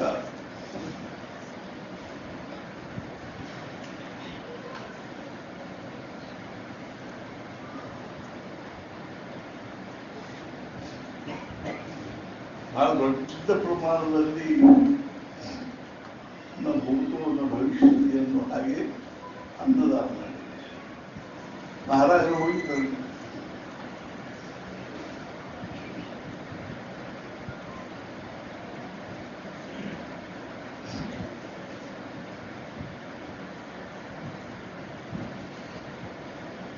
ಅದು ಮಜಾ ಏನಾಯ್ತು ಅಂದ್ರೆ ಕೋಠಿ ಪೂಜೆ ದಿವಸ ಮಹಾರಾಜರು ಹೋಗ್ಬೇಕಾಗಿತ್ತು.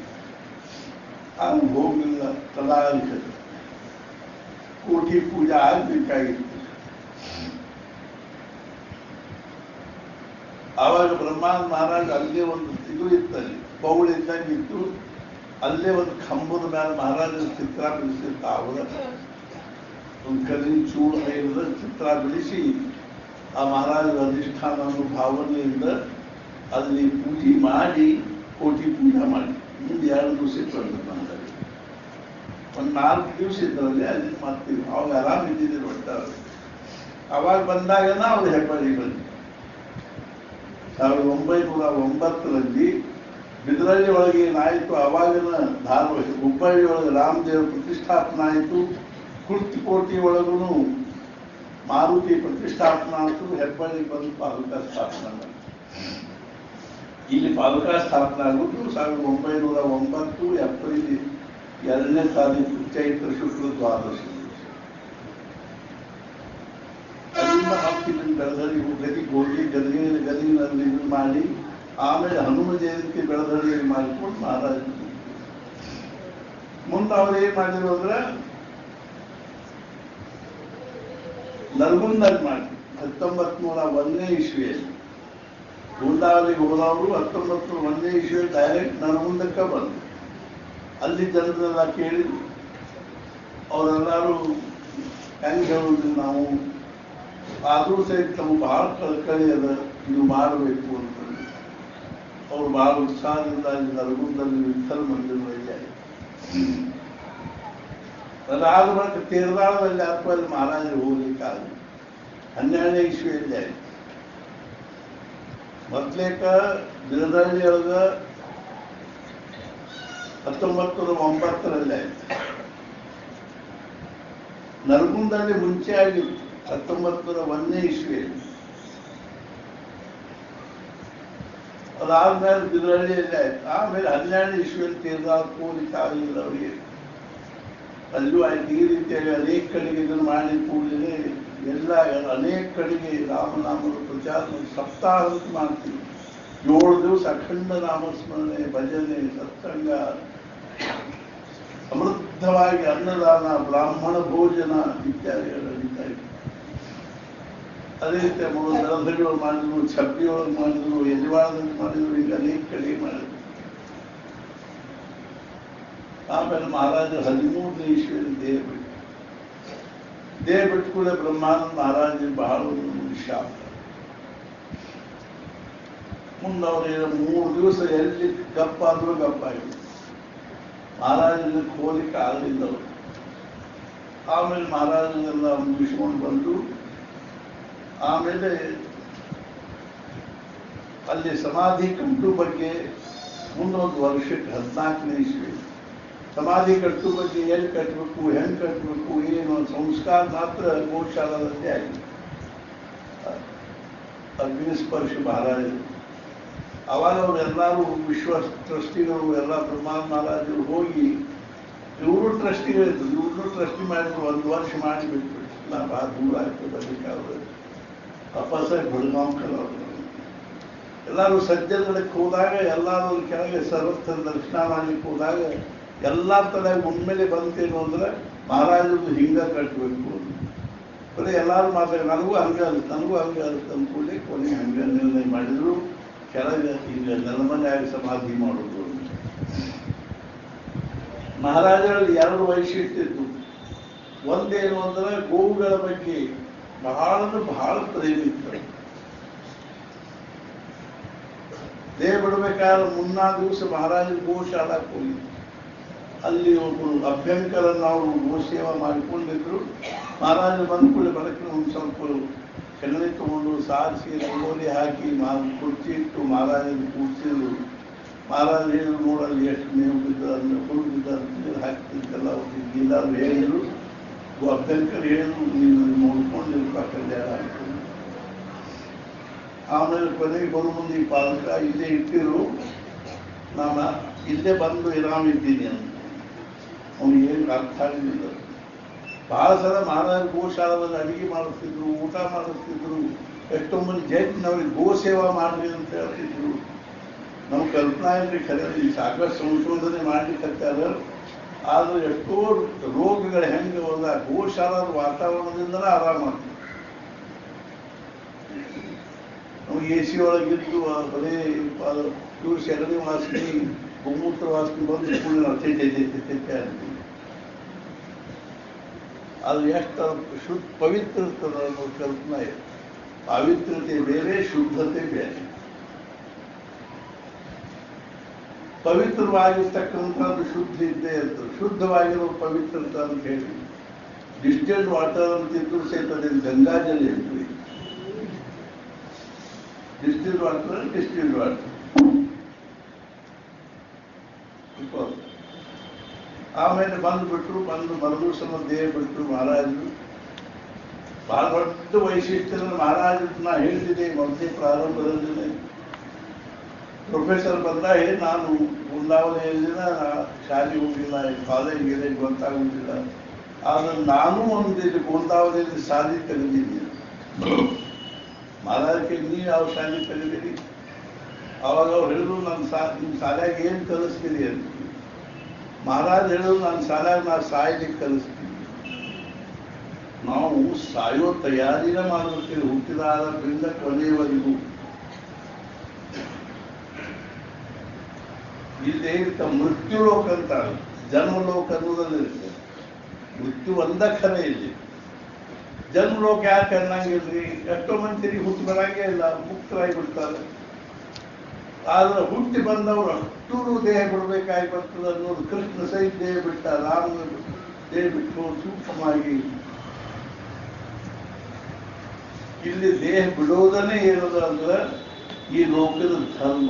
ಇಲ್ಲಿ ಎರಡು ಯೋಗದ ಲಕ್ಷಣದ ಈ ಮರ್ತ್ಯಲೋಕದ ಬಗ್ಗೆ. ಮರ್ತ್ಯಲೋಕ ಅಂತ ಮತ್ತೆ ಇದಕ್ಕೇನಂತ ಅಂದ್ರೆ ಕರ್ಮಭೂಮಿ ಅಂತ.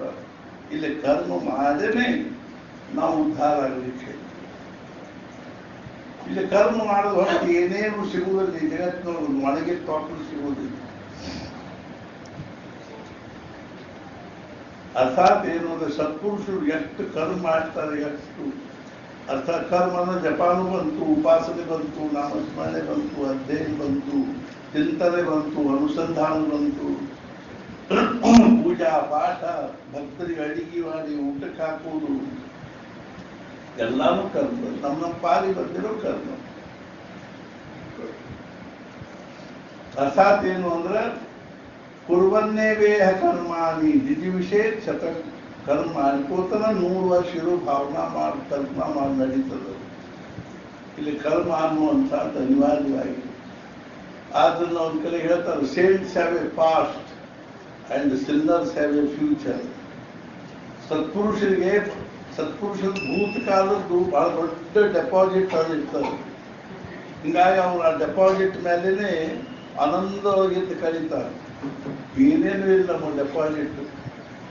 ಇನ್ನು ಭವಿಷ್ಯದಾಗ ಏನಾದ್ರೂ ನಾಲ್ಕೇನಾದ್ರೂ ಒಂದು ಚುಚ್ಚಾರ ಪುಣ್ಯ ಗಳಿಸಬೇಕು ಇಲ್ಲ. Sinners have a future, saints have a past. ನಾವು 12 ವರ್ಷದವ್ರು ಇದ್ದಾಗ ಮನೆ ಬಿಟ್ಟು ಹೋಗಿ ಎಷ್ಟು ಗುಡ್ಗಾಡು ತಿರುಗಿ ಇದನ್ನು ಮಾಡಿ ಸಮರ್ಥ ರಾಮದಾಸ್ ಸ್ವಾಮಿಗಳು 12 ವರ್ಷದಲ್ಲಿದ್ದಾಗ 12 ವರ್ಷ ನಾಭಿ ಪರ್ಯಂತ ಗೋದಾವರಿಯಲ್ಲಿ ನೀರಿನಲ್ಲಿ ನಿಂತ್ಕೊಂಡು ಎಷ್ಟೊಂದು ಕಠೋರ ಸಾಧನೆ ಮಾಡಿ ಮುಂದ ಧನ್ಯೋಸ್ಮಿ ಹೆಂಗ ಅಂದ್ರೆ ಸೇಲ್ಸ್ ಅವೇ ಪಾಸ್ಟ್. ಮಹಾರಾಜ್ ಹೇಳಿದ್ರು ನನ್ನ ಸಾಯಿಗೆ ಸಾಯ್ಬೇಕು.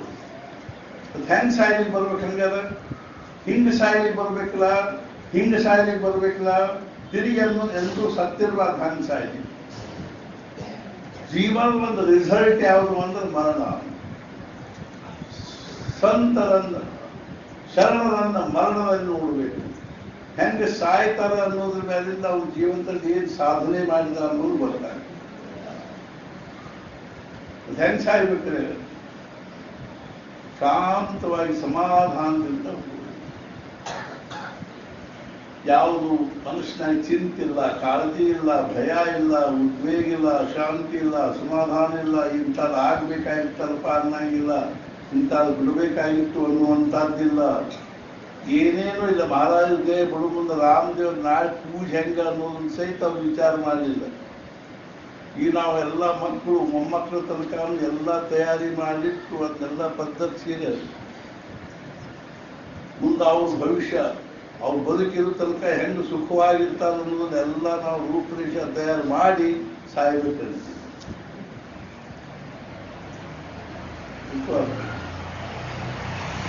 ಹಂಗೆ ಯಾರು ತೀರ್ಕೊಂಡ್ರೆ ಹಂಗೆ ಯಾರು ದೇಹ ಬಿಟ್ರೆ ಬಹಳ ಜನ ಸಾಧು ಸತ್ಪುರುಷ, ಏಕನಾಥ್ ಮಹಾರಾಜರು, ನಾಮದೇವರು, ತುಕಾರಾಮರು, ಜ್ಞಾನೇಶ್ವರ ಮಹಾರಾಜರು.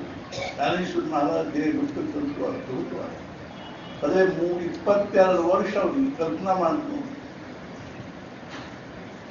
ಪಾಂಡುರಂಗೆ ಹೇಳಿದ,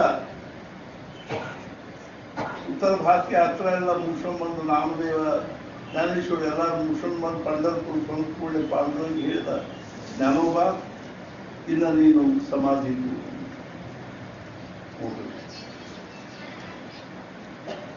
ಒಬ್ರು ಪೂನಾದಲ್ಲಿ ಭಾಂಡಾರ್ಕರ್ ಅಂತ ಆಯ್ತು, ಮಾಮಾ ದಾಂಡೇಕರ್ ಅಂತ. ಭಾಂಡಾರ್ಕರ್ ಮಾಮಾ ದಾಂಡೇಕರ್ ಕೇಳಿದ್ರು ಒಬ್ರು ಏನಂದ್ರು, ಅಲ್ಲಿ ಜ್ಞಾನೇಶ್ವರ ಮಹಾರಾಜರು ಇನ್ನೊಂದು 10 ವರ್ಷ ಇದ್ದು ಇನ್ನೊಂದು 4 ಪುಸ್ತಕ ಬರೆದಿದ್ರೆ ಎಷ್ಟು ಉಪಯೋಗ ಆಗ್ತಿರ್ತದೆ. ಅವ್ರು ಕೇಳಿದ್ರು, ನಿಮ್ಗೆ ಎಷ್ಟು ವಯಸ್ಸಿಗೆ? ನನಗೆ 76. ನಿಮ್ದೆಲ್ಲ ಇನ್ನು ಪ್ರಪಂಚದಲ್ಲಿ ಮಾಡ್ಬೇಕಾದ್ದೆಲ್ಲ ಮಾಡಿ ಆಗ್ಯದಿಲ್ಲ. ಮಕ್ಕಳಾತು, ಮೊಮ್ಮಕ್ಕಳಾತು, ಅವ್ರಿಗೆಲ್ಲ ವ್ಯವಸ್ಥೆ ಆಯ್ತು, ಎಲ್ಲಾದ್ರೂ ಮದುವೆಗೆ ಮುಂದೆ ಎಲ್ಲ ಅದು ನೌಕರಿ ಆಯ್ತು, ಚಾಕರಿ ಆಯ್ತು. ಇನ್ನು ನೀವು ದೇಹ ಬಿಟ್ಟು ನಡೀತದ. ಏನು ಬೆಳೆಯಲಿಕ್ಕೆ ನೀವು ಭಾಳ ಕೆಲಸ ಉಳ್ದವ್ರು ಏನದವ್ರು. 40 ನೋಡ್ರಿ ಜ್ಞಾನೇಶ್ವರ ಮಹಾರಾಜ ಹೆಂಗಿದೆ. 22 ವರ್ಷಕ್ಕೆ ಹೋದ್ರಿ ಅವ್ರು ಸ್ವ ಇಚ್ಛಾದಿಂದ.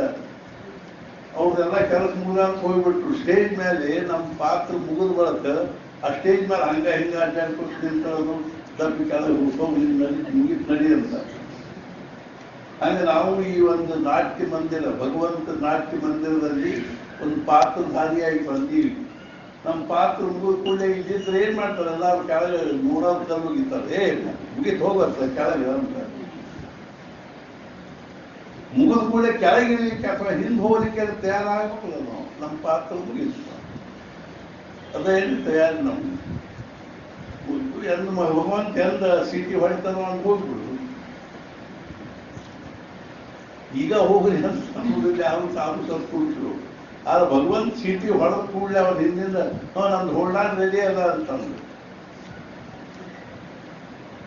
ಒಂದ್ ಕಡೆ ಬೆಳೆಸೋರು ಹೇಳಿದ್ರೆ ಹೆಂಗ ನಮಗೆ ಸಾಯುವ ತಯಾರಿ ಇರಬೇಕು ಅಂದ್ರೆ ಇವತ್ತಿನ ಒಂದು ಬಹಳ ದೊಡ್ಡ ಒಂದು ಈ ಒಂದು ಅರ್ಥಾತ್ ಸಮಾರಂಭದ ಬಹಳ ದೊಡ್ಡ ವೈಶಿಷ್ಟ್ಯ ಏನು ಅಂದ್ರೆ ಇವತ್ತು ನಾವು ಮರಣವನ್ನು ಕುರಿತು ವಿಚಾರ ಮಾಡೋ ದಿವಸ ಇದೆ ಅವರು ದೇಹ ಬಿಟ್ಟಿರುವ ದಿವಸದ ಇದು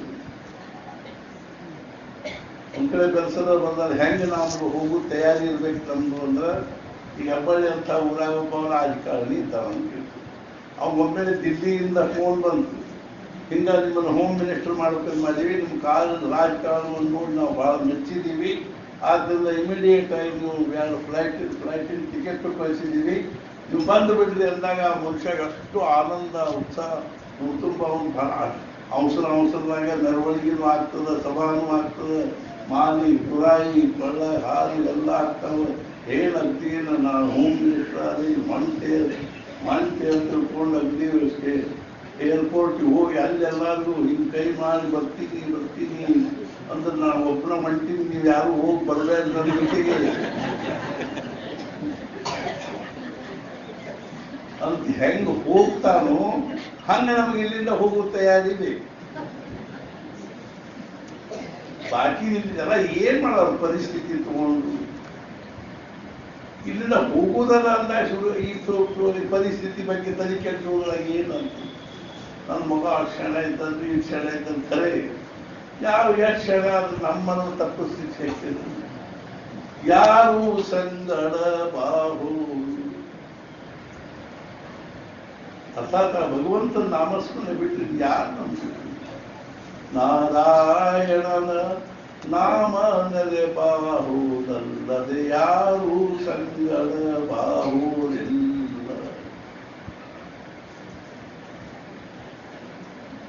ಅರ್ಥಾತ್ ಏನು ಅಂದ್ರೆ ಅಷ್ಟು ಸಮಾಧಾನದೇ ಹೋಗ್ಲಿ ಬಾಬುಸಾಹೇಬ್ರಿಗೆ 92 ವರ್ಷ ಆಗಿತ್ತು ಬಾಬುಸಾಹೇಬ್ರ ಒಂದು ಜೀವನದ ಆದರ್ಶವನ್ನ ನಾವು ಕಣ್ಣು ಮುಂದಿಟ್ಟುಕೊಂಡು ಬಾಳಿಗೆ ಬಂದ್ವಿ ಯಾರೋ ನಮ್ಮ ಮುಂದೆ ಒಬ್ರಿಗೂ ಹೇಳ್ತಿದ್ರು ನಾವು ಬಾಬುಸಾಹೇಬ್ರಂಗೆ ಆಲೋಚನೆ ಮಾಡಿದ್ವಿ ನೋಡ್ರಿ ಇತಿಹಾಸದಲ್ಲಿ ಒಬ್ಬರ ಬಾಬುಸಾಹೇಬರು ಒಬ್ಬರ ಮಹಾರಾಜರು ಒಬ್ಬರ ಬ್ರಹ್ಮಾನಂದರು 92 ವರ್ಷ ಆಗಿತ್ತು ಮಹಾರಾಜರವರು ಒಂದು ದಿವಸ ಭೇಟಿನ ಕೇಳಿ ಮಹಾರಾಜ ನನ್ನ ಕಣ್ಣು ಕಾಣಿಸಂಗಿಲ್ಲ ಕಿವಿ ಕೇಳಿಸಂಗಿಲ್ಲ ಎದ್ದು ಕೂಡ್ಲಿಕ್ಕೆ ಬರಂಗಿಲ್ಲ ಇಂಥ ಒಂದು ಎಲ್ಲ ಪ್ರಕಾರದಿಂದ ಫಲಾವಲಂಬಿಯಾಗಿರೋ ಅವಸ್ಥಾವನ್ನು ಯಾಕೆ ಇರ್ತೀನಿ ನಾ ಯಾಕೆ ಇದ್ದೀನಿ ಅಂತ ಕೇಳಿದ್ರೆ ಅವರು ನೀವು ನನ್ನ ಯಾಕೆ ಇರ್ತೀನಿ ನಾವು ಯಾಕೆ ಇದ್ದೀವ್ರಿ ನಾನು ಇದ್ದೀನಿ ಅಂತ ನಾವು ಇದ್ದೀವಿ ಅಂತೀವಿ ಅವು ಇಟ್ಟಾನ ಅಂತ ನಾವು ಅವು ಅನುಭವಿಸಿದ್ರು ಇರ್ತಾನೋ ಅನುಭವಿಸಿದ್ರು ಇದೊಂದು ಬಾಡಿಗೆ ಮನೆ ಇದ್ದಂಗ್ರಿ ಲೀಸ್ ಮೇಲೆ ಬಂದೀವಿ ಲೀಸ್ ಮುಟ್ಟಿದ ಕೂಡಲೇ ಬಿಟ್ಟು ಹೋಗ್ಬೇಕಿಲ್ಲ ಬಾಡಿಗೆ ಮನೆಗೆ ಇಲ್ಲಿರುವುದು ಸುಮ್ಮನೆ ಅಲ್ಲಿರುವುದು ನಮ್ಮ ಮನೆ ಆ ಮನೆ ಮ್ಯಾಲಿನ ಆ ಮನೆ ಯಜಮಾನ ಪತ್ರ ಬರ್ಕೊತಿರ್ಬೇಕು ನಾವು ನನ್ನ ಮನೆ ಖಾಲಿ ಅದ ಇಲ್ಲೋ ನಾ ಬರಾವಿದ್ದೀನಿ ಮತ್ತು ನನ್ನ ಮನೆ ಖಾಲಿ ಅದ ಇಲ್ಲೋ ನಾ ಬರಾವಿದ್ದೀನಿ ಈ ಸುಮ್ಮನೆ ಹಂಗ 4 ದಿವಸ ಧರ್ಮಶಾಸ್ತ್ರ ಇಲ್ಲಿರೋದು ಈ ಪ್ರಪಂಚ ಅಂದ್ರೆ चलो मन जाए घर अपने इस परदेश में क्यों परदेशी रहे हम हाजी बनाएंगे चलो मन जाए घर अपने आंख जो भाए पूरा सपना सारे पराए हैं कोई न अपना इस झूठे प्रेम में क्यों पड़ना चलो मन जाए घर अपने ಕಣ್ಣಾಗಿ ನಮ್ದು ಎದುರು ತಯಾರಿ ಹಾಕೊಂಡು ಜಪ ಮಾಡೋದು ಎದಕ್ಕೆ ಶಾಂತವಾಗಿ ನಾನು ಸಾಯಬೇಕು, ಸಮಾಧಾನದಿಂದ ಹೋಗಬೇಕು. ನಾ ಹೇಳಿ ಶಕ್ತಿಯಲ್ಲಿ ಭಗವಂತ ಹೇಳ ಯಂ ಭಾವಂ ಸ್ಮರನ್ ತ್ಯಜತ್ಯಂತೆ ಕಲೇವರನ್ ತಂತಮೇ ವೈತಿ ಕೌಂತೆಯ ಸದಾ ತದ್ಭಾವ ಭಾವಿತಃ ತಸ್ಮಾತ್ ಸರ್ವೇಷು ಕಾಲೇಶು ಮಾಮನುಸ್ಮರ ಯುದ್ಧ. ಯಾವ ಭಾವವನ್ನು ನಾವು ಮನಸ್ಸಿನ ಇಟ್ಕೊಂಡು ದೇಹ ಬಿಡ್ತೀವಿ ಆ ಭಾವಕ್ಕೆ ಅನುಸಾರವಾಗಿ ಮುಂದಿನ ಗತಿ ಆಗ್ತವೆ. ಗರುಡ ಪುರಾಣದ ಬರೆದ ನೋಡಿ, ಮಕ್ಕಳು ಮರಿ ಮೊಮ್ಮಕ್ಕಳು ಪರಿವಾರ ಅನ್ಕೊಂತ ಹೋದ್ವಿ ಅಂದ್ರೆ ಮುಂದಿನ ಜನ್ಮದಲ್ಲಿ ಹಂದಿ ಆಗ್ತೀವಿ ಅಂತ.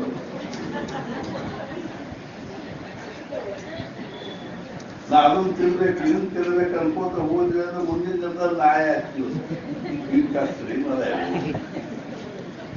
ನಾಯಿ ಎಷ್ಟು ಪ್ರೀತಿಯಿಂದ ತಿಂತವ್ರು ತಂಗಳು ರೊಟ್ಟಿ ಸಹಿತ ಹಾಕಿದ್ರೆ ಬಾಯಿಗಿಂದ ಜೋಳ ಸೋರಿಸೋತಿತ್ತು. ನಾವು ಪಂಚ ಪಕ್ವಾನ್ ಹಾಕಿದ್ರು ನಮಗೇನು ಸಮಾಧಾನ ಆಗುತ್ತೆ. ಏನ್ ಬೇಡ ಸೈ ಮಾಡ್ಯಾರ ಬರುಕು ಮಾಡಿ ನಮಗೆ ಬುದ್ಧಿನ ಮಹಾರಾಜರು ಒಂದು ಏನ್ ಅಂದ್ರು ಅಂತಂದ್ರೆ, ನಾವು ಸಾಹೇಬ್ ಈ ಅವಸ್ಥಾದೊಳಗೂ ನಾನು ನಿಮ್ಮನ್ನು ಯಾಕೆ ಇರ್ತೀನಿ ಅಂದ್ರೆ, ಈ ಅವಸ್ಥಾದೊಳಗೂ ಸಮಾಧಾನದ ಇರ್ಲಿಕ್ಕೆ ಬರಬೇಕು ಅಥವಾ ಸಮಾಧಾನದ ಹೋಗ್ಲಿಕ್ಕೆ ಬರಬೇಕು ಅನ್ನುವಂಥ ಒಂದು ಆದರ್ಶ ಇರಲಿ ಅಂತ ನಿಮ್ಮನ್ನು ಇರ್ತೀನಿ.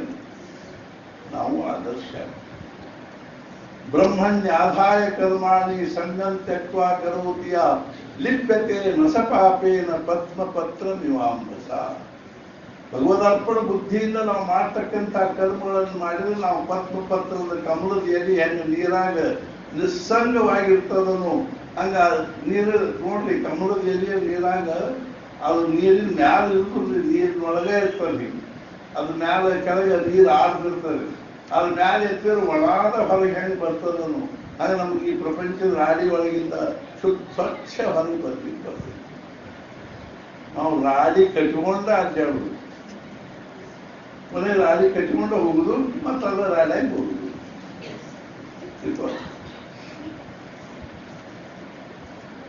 ಬ್ರಹ್ಮಾನಂದ ಮಹಾರಾಜರು 13ನೇ ಇಸ್ವಿಯಲ್ಲಿ ಮಹಾರಾಜ ದೇಹ ಬಿಟ್ಟು ವೆಂಕಟಾಪುರ ದೇವಸ್ಥಾನ ಜೀರ್ಣೋದ್ಧಾರ ಏನ್ ಸದ್ಗುರು ಕಾರ್ಯ ಮಾಡಿದ್ರು. ಛೇ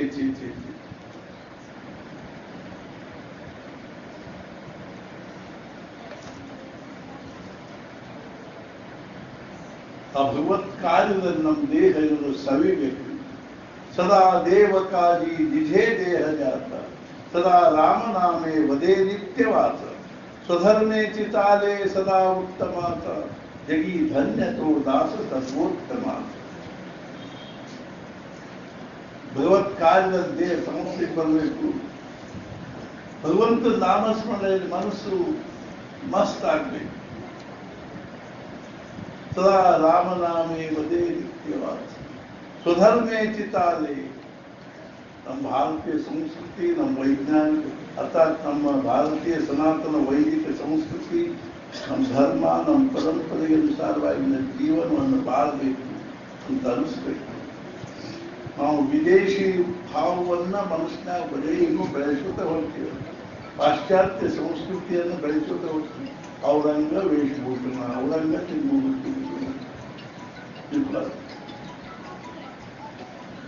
ಈ ರೀತಿಯಾಗಿ ಅವರು ಜೀರ್ಣೋದ್ಧಾರ ಮಾಡಿದ್ರು.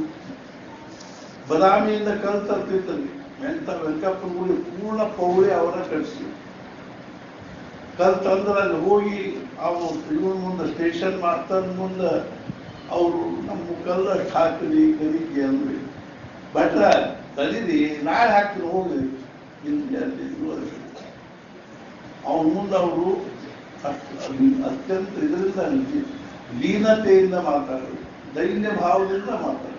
ಒಬ್ಬ ಬ್ರಹ್ಮಜ್ಞಾನಿಯಾಗಿರ್ತಕ್ಕಂಥವನು ನೋಡಿ ಎಂಥ ಪರಿಸ್ಥಿತಿ ಬರ್ತದೆ.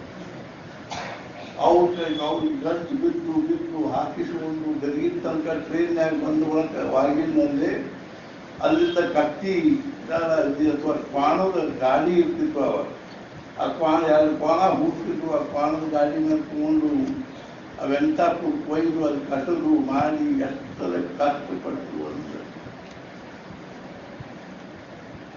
ನಾವು ನಮ್ಮ ಪ್ರಪಂಚಕ್ಕಾಗಿ ಎಷ್ಟು ಕಷ್ಟಪಡ್ತೀವಿ ಮಹಾರಾಜರು. ನಾವು ನಮ್ಮ ಪ್ರಪಂಚಕ್ಕಾಗಿ ಎಷ್ಟು ಕಷ್ಟಪಡ್ತೀವಿ ಅಂದ್ರೆ 1/10 ಅದೂ ನಾನು ಅಂದ್ಕೊಂತೀನಿ ಒಂದು ಶತಾಂಶದಷ್ಟಾದ್ರೂ ಭಗವಂತನ ಸಲ ಕಷ್ಟಪಟ್ಟಿದ್ರೆ ಭಗವಂತ 10 ಸಲ ಸಿಗ್ತಿದ್ದೆ. ನಾನು 1 ತಾಸು ಅದು 24 ತಾಸು ತೆಗೆದು 1 ತಾಸು ಬಸ್ ನಮ್ದು ಇದು ಮಹಾರಾಜನ ಸಲುವಾಗಿ ತೆಗೆದಿಟ್ಟು ಬಿಟ್ಟರು. ನಮ್ಮ ಟೈಮ್ ಇಲ್ಲ, ಬಿಜಿ ಇದ್ದೀವಿ, ಬಿಜಿ. ನಾವು ಅನೇಕರು ಹೇಳ್ತೀವಿ ಒಂದ್ಸಲ ಹೆಬ್ಬಳ್ಳಿ ಬಂದಾರ, ಅವರು 3 ಇಟ್ಟಿರ್ತಾರೆ. ಮೊದಲೇದೇನು ಭಾಳ ಬಿಜಿ ಇದ್ರು, ಆಯ್ತು ಹಂಗೆ ಸ್ವಲ್ಪ ಆರಾಮಿದೆ. ಏನ್ ಹೇಳ್ತೀವಿ, ಅದಕ್ಕೆ ಬಂದೀವಿ ನಾವು, ಏನ್ ಮಾಡ್ಬೇಕಾಗಿದೆ ಅದ್ರ ಕಡೆ ಲಕ್ಷ್ಯ ಇಲ್ದಾನೆ ಬರೀ ತಿರುಗಿ ಮುರುಗಿ ಪ್ರಪಂಚ, ಎದಕ್ಕೂ ಕೆಲಸಕ್ಕೆ ಬಾರದೇ ಇರೋ ಪ್ರಪಂಚದೊಳಗೆ ಬಿಜಿ ಇದ್ದೀವಿ ನಾವು. ಇನ್ನೊಬ್ಬರು ಇದಕ್ಕೂ ಸ್ವಲ್ಪ ಗೈಡ್ ದಾರಿ. ಅವ್ರು ಹೇಳ್ತಾರೆ ಬರ್ರಿ ಅವ್ರು ನೆನಪ ಇಲ್ರಿ ಬಾರಾಜ್ ಕರ್ಕೊಂಡ ಬರ್ತೀವಿ ನಾವು. ಅವ್ರಕ್ಕಿಂತ ಮ್ಯಾನೇಜ್. ಇನ್ನು ಕೆಲವರು ಲೋಕಲ್ ಉತ್ತರ ಕೊಡ್ತಾರೆ. ಒಂದ್ಸಲ ಮಹಾರಾಜ ಹೆಬ್ಬಳ್ಳಿ ಬಂದ, ಇಲ್ಲಿ ನಾವು ಹುಬ್ಬಳ್ಳಿಗೆ ನನ್ನ ಹೆಂಡತಿ ತಮ್ಮನ ಸ್ವಾದ ಎಂದು ಇದನ್ನ ಇಟ್ಕೊಂಡೇವ್ರಿ, ಮದುವೆ ಇಟ್ಕೊಂಡಿವಿ, ಅವ್ರ ಹೆಂಡತಿ ತಮ್ಮನ ಸ್ವಾದ ಅಂತ. ಆ ಮದುವೆ ಬಂದಾಗ ಆನ್ವೇ ಅಲ್ಲ ಏನು ಆಂದಿವೆ ಹೆಬ್ಬಳ್ಳಿ ಬಂದು ಹೋಗ್ತೀವಿ. ಇವಾಗ ಆಂದಿವೆ ಮಾಡ್ತೀವಿ ಬರೀ ಅವ್ರವ್ರಿಗೆ. ನಾವು ಬಹಳ ಹೇಳುವುದು, ನಾನು ಓದುವಾಗ ಬಂದು ಗಂಗಾ ಯಾರು ಮನೆ ಹೋಗಿ ನಾವು ಇಟ್ಟು ಶುದ್ಧವಾದ ಪವಿತ್ರವಾದ ದಿವ್ಯ ವೈಕುಂಠದಿಂದ ಬಂದಿರತಕ್ಕಂಥ ಕಿದ್ದೀನಿ. ಆದ್ದರಿಂದ ನೀವು ಬಂದು ನಾವು ಸ್ನಾನ ಮಾಡ್ರಿ, ನನ್ನ ಜಲಪಾನ ಅಂತ ಗಂಗಾ ಪಾನ ಮಾಡ್ರಿ, ಗಂಗಾ ಸ್ನಾನ ಮಾಡ್ರಿ, ಜನ್ಮ ಜನ್ಮಾಂತರ ಪಾಪಗಳನ್ನೆಲ್ಲ ಅಲ್ಲಿ ನೀವು ವೈಕುಂಠಕ್ಕೆ ಹೋಗ್ತೀರಿ ಅಂತ ಮನೆಗೆ ವಾಟ್ಸ್ಆ್ಯಪ್ನಾಗ ಮೆಸೇಜ್ ಕಳಿಸೋದು. ನಾವು ಈ ಕಳ್ಸೋದು ಬಿಡ್ಬೇಕಂತ ಮಾಡಿ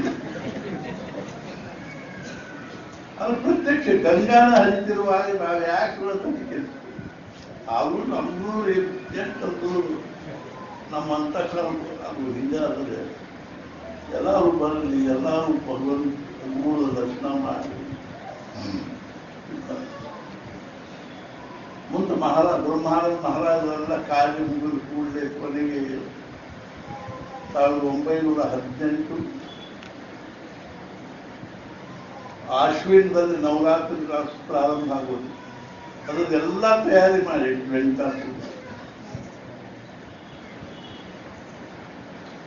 ನಾನು ಸ್ವಲ್ಪ ಅಡ್ಡಾಡಿ ಹೋಗಿ ಬರ್ತೀನಿ ಅಂತ ತಿಳ್ಕೊಂಡು ಹೇಳಿ ಅಲ್ಲಿಂದ ಅವ್ರು ಹುಬ್ಬಳ್ಳಿ ಬಂದರು.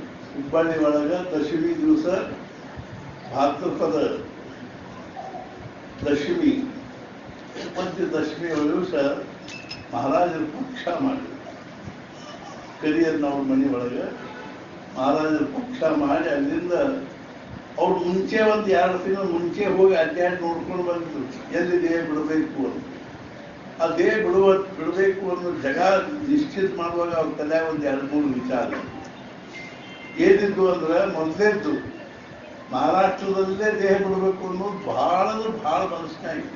ಆದ್ರೆ ಮಹಾರಾಜರು ಒಂದು ಮಾತು ಕೇಳಿ, तुम्ही कर्नाटक मध्ये राहा आणि रामनामाचा प्रचार करा. ಅಂದ್ರೆ ಮಹಾರಾಷ್ಟ್ರದ ನೀವೇನ್ ಮಾಡಬೇಡ್ರಿ, ಇರಬೇಡ್ರಿ, ಕರ್ನಾಟಕದಲ್ಲೇ ಇರ್ರಿ, ಅಲ್ಲೇ ರಾಮನಾಮ ಅನ್ಬಾರ್ಕ. ಅವ್ರಿಗೆ ದೇಹ ಸಹಿತ ಮಹಾರಾಷ್ಟ್ರದಲ್ಲಿ ಬಿಡುವುದು ಸದ್ಗುರುಗಳ ಆಜ್ಞಾಕ್ಕೆ ವಿರುದ್ಧ ಆಗ್ತದೆ. ಆದ್ರೆ ಮಹಾರಾಷ್ಟ್ರದ ಬಗ್ಗೆ ಎಷ್ಟರೇ ಅವ್ರ ಷರತ್ತಿತ್ತು, ಪ್ರೇಮ ಇತ್ತು ಅಂತಂದ್ರೆ ಕರ್ನಾಟಕದಲ್ಲಿ ಬಿಡೋಣ, ಆದ್ರೆ ಏನಾದ್ರು ಮಹಾರಾಷ್ಟ್ರದ ಬಾರ್ಡರ್ಗೆ ಹತ್ತಿರ್ಬೇಕು. ಅಂಥ ಜಾಗ ಹುಡುಕೋತ ಹೋದಾಗ ಅವ್ರಿಗೆ ಅದಷ್ಟು ನವಬಾಗ ಸಿಕ್ತು. ಅಲ್ಲಿ ನವಬಾಗದಲ್ಲಿ ಅವರು ಅರ್ಥಾತ್ ಏನು ಅಂದ್ರೆ ಆ ಕಾಗವಾಡ ಸಂಸ್ಥಾನಿಕರು ಅವರು ಸಹಿತ ಬಹಳ ಅಡ್ಡಿ ಇಲ್ಲ, ನೀವು ಅವ್ರಿಗೊಂದು ಸ್ವಲ್ಪ ಜಾಗ ಕೊಟ್ಟರಲ್ಲಿ. ಕಾಗವಾಡದಲ್ಲಿ ರಾಮ ಮಂದಿರ ಆಗಿತ್ತು. ಕಾಗವಾಡದಲ್ಲಿ ಒಬ್ಬರು ಗಣುಬುವ ರಾಮದಾಸಿ ಅಂತಿದ್ರು. ಅವರು ಅಲ್ಲಿ ರಾಮ ಮಂದಿರ ಕಟ್ಟಿಸಿ ಮಹಾರಾಜರಿಂದ ಅವು ದೊಡ್ಡ ಪ್ರಕರಣ ಇಸ್ಯೂನ ಆದರು. ಮಹಾರಾಜರು ಬರ್ತೀನಿ ಅಂತ 2 ತಿಂಗಳ ತಾಟಿಗೂ ಮಹಾರಾಜ ಬಂದೇ ಗೌರವ ಮನಸ್ಸಿನ ನಿರ್ಧಾರ ಮಾಡಿದರು. ಇಂಥ ದಿವಸ ಮಹಾರಾಜ ಬರದೇ ಇದ್ರು ನಾನು ವಿಷಪ್ರಾಶನ ಮಾಡ್ತೀನಿ. ಅದು ಮಹಾರಾಜರಿಗೂ ಸಹಿತ ಗೊತ್ತಾಯ್ತು. ಗೊತ್ತಾಗೂ ಸಹಿತ ಸುಮ್ಮನೆ ಇದ್ದಂಗೆ. ಆಮೇಲೆ ಎಲ್ಲವರು ವಿಷಪ್ರಾಶನ ಮಾಡ್ತೀನಿ ಅಂದಿದ್ರು. ಅದು ಮುನ್ನಾ ದಿವಸ ಗೋದಾವರಿಯಿಂದ ಹೊರಟು ನೋಡ್ರಿ. ಅದು ನಿಷ್ಠಾದ ಪರೀಕ್ಷೆ ರೀ. ಅವ್ರು ಹೆಚ್ಚಿಗೆ ನಮ್ಮ ನಿಷ್ಠಾ ನೋಡ್ತಾರೆ. ಅಲ್ಲಿ ಬಾಕಿದೆ ನಮ್ಮ ಶ್ರೀಮಂತಿಕೆ, ನಮ್ಮ ವಿದ್ವತ್ತು, ನಮ್ಮ ಪಾಂಡಿತ್ಯ, ನಮ್ದೇನಪ್ಪ ಪ್ರಸಿದ್ಧಿ ನೋಡ್ಲಿಕ್ಕೆ ಹೋಗೋದು ನನಗೆ ಅರ್ಥ ಆಯ್ತು. ಅವುಗಳಿಗೆ ಅರ್ಧ ಥರ್ಮಾಮೀಟರ್. ಆಮೇಲೆ ಅವನು ಕಲ್ಲಿಗೆ ಹೋದವ್ರಿಗೆ ಹಾಗದೆ ಮಹಾರಾಜ ಅವರು ಬಿಸಿಲು ಪಟ್ಲ ಇಟ್ಕೊಂಡು ಕೂತಾದಿ ಕೈಯಾಗ. ನಾಳೆ ಬರೋಬ್ಬರ 5 ಗಂಟೆ ತನಕ ಬರದೇ ಇದ್ರು ಅವ್ರು ವಿಷ ಕುಡಿತಂದಾರ. ಬರಕಂಗಿ ಕ್ಷಣಕ್ಕೆ ಬಾ, ಇಂಥ ಕ್ಷಣಕ್ಕೆ ಬರದೇ ಇದ್ದು ನಾನು ಅಗ್ನಿ ಪ್ರವೇಶ ಮಾಡ್ತೀನಿ ಅಂದಿದ್ದ. ಆಮೇಲೆ ಮಹಾರಾಜರು ಅದರ ಮುನ್ನಾ ದಿವಸ ಅವತ್ತನ ಮಿರಜಕ್ಕೆ ಬಂದರು. ಮಿರಜ್ ಬಂದು ಸ್ಟೇಷನ್ ನಾನು ಸ್ವಸ್ಥ ಕೂತರು. ಅವರು ಗಣಪತರಾವ್ ಬಂದು ಕೇಳಿದವರು, ಮಹಾರಾಜ್ ಯಾವ ಎತ್ಲಾಯಿನ ಟಿಕೆಟ್ ತಿಳಿಸಿ, ಯಾವ ಗಾಡಿ ಬಂದು ಬರ್ತೋ ಅವ್ರಿಗೆ ತಿಳಿಸು. ಅಥವಾ ತಿರುಗಿ ಇದ್ರ ಕಡೆಗೆ ಹೋಗೋ ಗಾಡಿ ಬಂದು ಕೊರೆಗಾಂವ್ ಕಡೆಗೆ ಎತ್ಲಾಯಿನ ಬರ್ತಾ ಅತ್ಲಾಯಿನ ಸರಿದ್ರು. ಇವರಿಗೆ ವಿಷ್ಣು ಬರ್ತಾ ಇಟ್ಟು ಹೋಗಿ ಕೂತಾರು. ಪಾಪ ಅವನು ಭಾಗ್ಯ ಗಣಪ ಅವ್ರ ಭಾಗ್ಯ. ಈ ಕಿತ್ಲ ಕರ್ನಾಟಕ ಕಡೆ ಬರೋ ಗಾಡಿ ಬಂತು. ಆಮೇಲೆ ಹೋಗಿ ಅಷ್ಟು ಮಂದಿ ನೋಡಿ ಅಷ್ಟು ಮಂದಿ ಟಿಕೆಟ್ ತೆಗೆಸಿದ್ರು. ಮಹಾರಾಜ ಗಾಡಿಯವರು ಹೊಂಟರು. ಶೇರ್ವಾಳಕ್ಕೆ ಬಂದಾಗ ಇಲ್ಲಿ ವಿಷ ತಗೊಂಡು ಅರ್ಧ ತಾಸು ಭಜನೆ ಮಾಡಿರ್ತಾರೆ ಎಲ್ಲರೂ. ಇವರೆಲ್ಲ ವಿಷದ ಪಡ್ತ ಕೈಯಾಗ ಇಟ್ಕೊಂಡು ಗಜಾಳ ಕಡೆ ನೋಡ್ಕೊಂತ ಕೂತಾರೆ. ಮಹಾರಾಜರು ಶೇರ್ವಾಳದಿಂದ ತಾಂಗಾಲಾಗ ಹೊಂಟರು. ಒಬ್ಬರನ್ನು ಮುಂದೆ ಓಡಿಸಿದ್ರು ಮಹಾರಾಜರು. ಅವರು ಬರೋಬ್ಬರಿ ಆ ಟೈಮಕ್ಕೆ 5 ಗಂಟೆನೋ 5:20 ಏನು ಟೈಮ್ ಇತ್ತು. ಅಷ್ಟು ಗಂಟೆ ಒಳಗ ಮುಟ್ಟಿ ನೀನು ಜೋರ್ಲೆ ಒದರು. ಅವ್ರ ಮನೆ ಮುಂದೆ ಓಡ್ಯಾಗ ಮಹಾರಾಜರು ಬಂದರು ಅಂತ ಒದರು. ಅಂದ ಕೂಡಲೇ ಅವ್ರು ಒದರಿದ ಕೂಡಲೇ ಅವ್ರ ಕೈಯಾಗ ಬಟ್ಲ ಕೆಳಗಿಟ್ಟು ಆಮೇಲೆ ಹೊರಗೆ ಬಂದು ನೋಡಿದ್ರೆ ಮಹಾರಾಜರು ಬಂದರು. ಮುಂದಿನ ಕಾರ್ಯಕ್ರಮ ಎಲ್ಲ ರಾಮದೇವ್ರ ಪ್ರತಿಷ್ಠಾಪನೆಲ್ಲ ಆಯಿತು. ಅಲ್ಲಿಂದ ಅವ್ರು ಗಣಪ ಅನ್ನೋರು ಬ್ರಹ್ಮಾನಂದ ಮಹಾರಾಜರು ಬರೋಬ್ಬರಿ ಏನ್ ಮಾಡಿದ್ರು ಅಂದ್ರೆ ಹುಬ್ಬಳ್ಳಿಯಿಂದ 12 ದಿವಸ ಅಥವಾ ದಶಮಿ ದಿವಸ ಪಕ್ಷ ಮಾಡಿ ಏಕಾದಶಿ ದಿವಸ ಅಲ್ಲಿಂದ ಹೊರಟು 12 ದಿವಸ ಕಾಗವಾಡದ್ದು ಅಲ್ಲಿ ಗಣಪತಿ ಮಂದಿರದಲ್ಲಿ ಮಲ್ಕೊಳ್ತಿದ್ರು. ರಾಮ ಮಂದಿರದಲ್ಲಿ ದರ್ಶನ ಮಾಡ್ಕೊಂಡು ಹೋಗಿ ಗಣಪತಿ ಮಂದಿರದಲ್ಲಿ ಮಲ್ಕೊಂಡಿದ್ರು. ಚತುರ್ದಶಿ 13 ದಿವಸ ಒಂದು ದಿವಸ ಹೋಗಿ ಟಾಂಗಾದಾಗ ಹೋಗಿ ನೋವಾಗಿ ನೋಡ್ತು. ಅಲ್ಲೊಂದು ಈ ವಿಲಾಯಿತಿ ಹುಣಸಿ ಗಿಡ ಇತ್ತು. ಅದರ ಕೆಳಗೊಂದು ಗುಡಿಸ್ಲಾ ಹಾಕಿದ್ರು. ಬ್ರಹ್ಮಾನಂದ ಮಹಾರಾಜ ಅಲ್ಲೇ ಕೂತು ಸ್ವಲ್ಪ ಪ್ರಶಸ್ತಿ ಇತ್ತು ಅದು ಗುಡಿಸ್ಲಾ. ಅಲ್ಲಿ ಕೂತಿರ್ತೀವಿ. ಆಮೇಲೆ ಚತುರ್ದಶಿ ದಿವಸ ಬ್ರಹ್ಮಾನಂದ ಮಹಾರಾಜ 10 ಗಂಟೆ ಸುಮಾರಕ್ಕೆ ಹೋಗಿ ಗಣುಬುವ ಹೇಳಿದ್ರು. ಗಣುಬುವ ಏನಂದ್ರು ಮಹಾರಾಜ ನಾನು ಬರ್ತೀನಿ. ನೀರು ಬರ್ತಿ ಪ್ರಾಪಂಚಿಕ ನಾಳೆ ನೀನೇನದ ಏನು ಮಾಡಿ ತೀರ್ಥ ತಗೊಂಡ್ಬಾರ ಅನ್ನೋದು.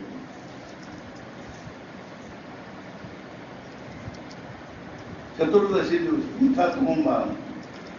ಆಮೇಲೆ ಕಾಗವಾಡ ಸರ್ಕಾರ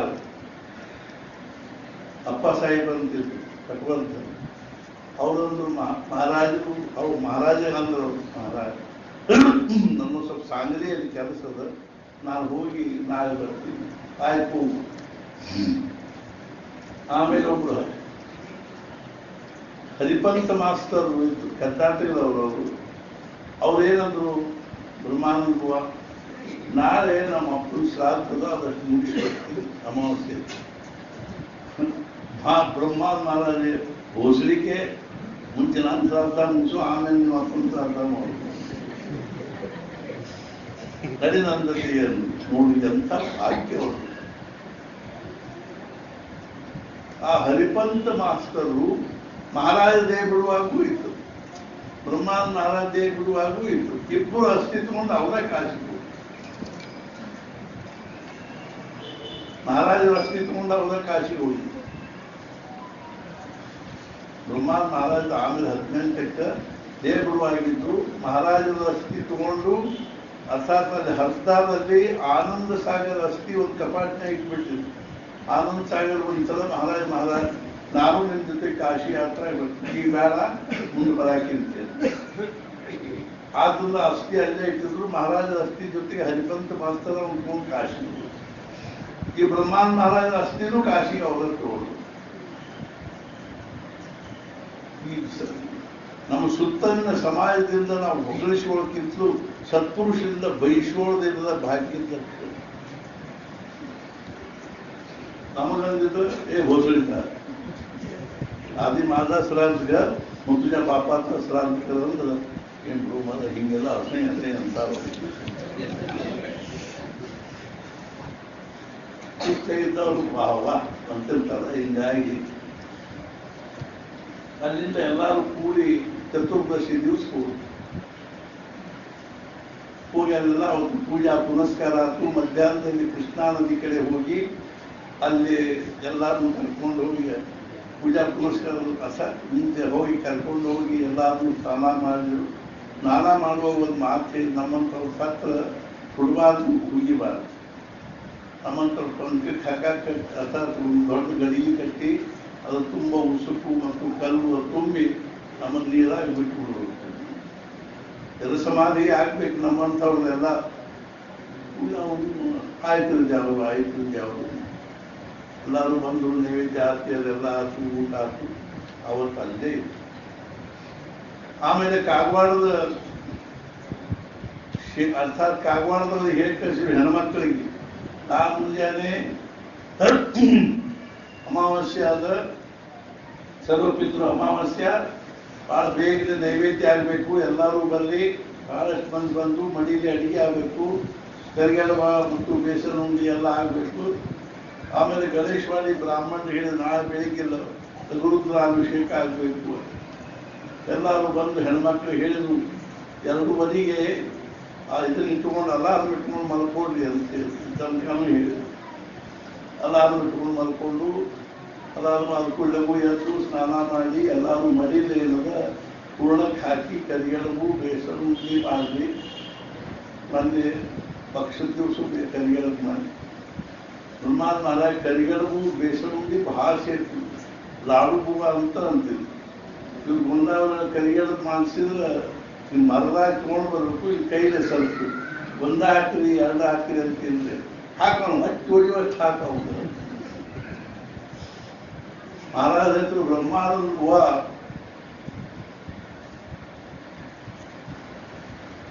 ಗೋಂದಾವರಿಗೆ ಬಂದ್ರೆ ಸಾಕ್ಷಾತ್ ಅನ್ನಪೂರ್ಣ ಬಂದಂಗ.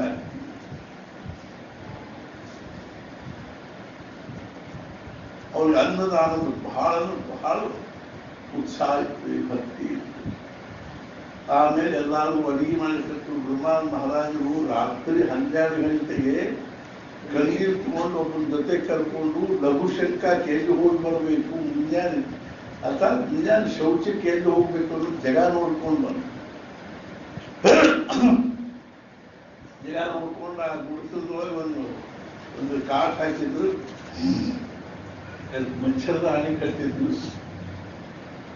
ಬ್ರಹ್ಮಾನಂದ ಮಹಾರಾಜ ರಾತ್ರಿ 12:30 ಗಂಟೆಗೆ ಅಲ್ಲಿ ಮಲ್ಕೊಂಡು ಹೇಳಿದ್ರು. ಎಲ್ಲರಿಗೂ ಹೇಳಿದ್ರು ಮುಂಜಾನೆ ಎಲ್ಲರೂ ಹಿಂಗೆ ಮಾಡಬೇಕು, ವ್ಯವಸ್ಥಿತ ಮಾಡಬೇಕು, ಎಲ್ಲ ಆಗಬೇಕು. ಬರೋಬ್ಬರಿ ಬ್ರಹ್ಮಾನಂದ ಮಹಾರಾಜರು ಮುಂಜಾನೆಯಿಂದ ಶೌಚ ಮುಖಮಾರ್ಜನ ಉಂಟ್ಕೊಂಡು ಬಂದು ಮತ್ತೆ ಅಡ್ಡಾದ ಕೂಡಲೇ ಎಲ್ಲರೂ ಬ್ರಹ್ಮಾನಂದ ಮಹಾರಾಜ ಅಡ್ಡಾಗೆಲ್ಲ ಮಲ್ಕೊಂಡಾರ ಅನ್ಕೋತ ಇದ್ರು. ಹತ್ತು ಹೊಡೆದ್ರು ಹೇಳಿಲ್ಲ ಅಂದ ಕೂಡಲೇ ಅವಕಾಶ ಒಬ್ಬೊಬ್ರು ಧೈರ್ಯ ಮಾಡಿ ಅಗದಿ ಅವ್ರು ಸಮೀಪದವರು ಹರಿಪಂತ ಮಾಡ್ತಾರಂತವ್ರು ಒಳಗೆ ಬಂದು ನೋಡಿದ್ರು. ಅಷ್ಟೊತ್ತಿಗೆ ಬ್ರಹ್ಮಾನಂದ ಮಹಾರಾಜರು ಊರ್ಧ್ವಶ್ವಾಸ ಆದಾಗನ ಅವ್ರಿಗೆ ಸಂಶಯ ಬಂತು. ಆಮೇಲೆ ನಾನು ಗಾಬರಿ ನಿಂತಿದ್ದು. ಮುಂದೆ ಆಮೇಲೆ ಎಲ್ಲರೂ ಎಲ್ಲ ಮತ್ಸರದಾಳಿ ತೆಗೆದು ಎಲ್ಲರೂ ನಮಸ್ಕಾರ ಮಾಡಿದ್ರು. ಎಲ್ಲರ ಕಡೆಗೂ ಸುಮ್ಮನೆ ಹಿಂಗೆ 2 ಸಲ 3 ಸಲ ನೋಡಿದ್ದೇವೆ. ಮುಂದೆಲ್ಲ ಅವ್ರು ಹೇಳಿದಂಗೆ ಆಯಿತು. ಅಲ್ಲಿ ಸಮಾಧಿ ಆಯಿತು. ಬ್ರಹ್ಮಾನಂದ ಮಹಾರಾಜ್ ದೇಹ ಬಿಟ್ಟು ಬಳಕ್ಕೂ ಎಷ್ಟು ಗದಿಯಿಂದ ಕಳಕಳಿಯಿಂದ ಎಲ್ಲರೂ ಊಟಕ್ಕೆ ಹಾಕಿ ಕಳಿಸಿದ್ರು ಅಂದ್ರೆ ಅಷ್ಟು ಮಂದಿದರ ಅಡಿಗೆನೇ ಮಾಡಿ. ಆಮೇಲೆ ಎಲ್ಲರೂ ಎಲ್ಲ ಕಡೆಗೆ ಪಾಪ ಬಹಳಷ್ಟು ಮಾನಸಿಕ ದುಃಖದಿಂದ ಕರಿಗಳು ಬೇಸರ ಹೊಂದಿ ಬ್ರಹ್ಮಾನಂದ ಮಹಾರಾಜ್ ಪ್ರಸಾದ ಅಂತ ತಿಳ್ಕೊಂಡು ಎಲ್ಲರೂ ಸೇವನೆ ಮಾಡಿ ಹೋದ್ರು. ಎಲ್ಲರಿಗೂ ಕೊಟ್ಟೆ. ಅಂಥ ಸದ್ಗುರು ಶ್ರೀ ಬ್ರಹ್ಮಾನಂದ ಮಹಾರಾಜರು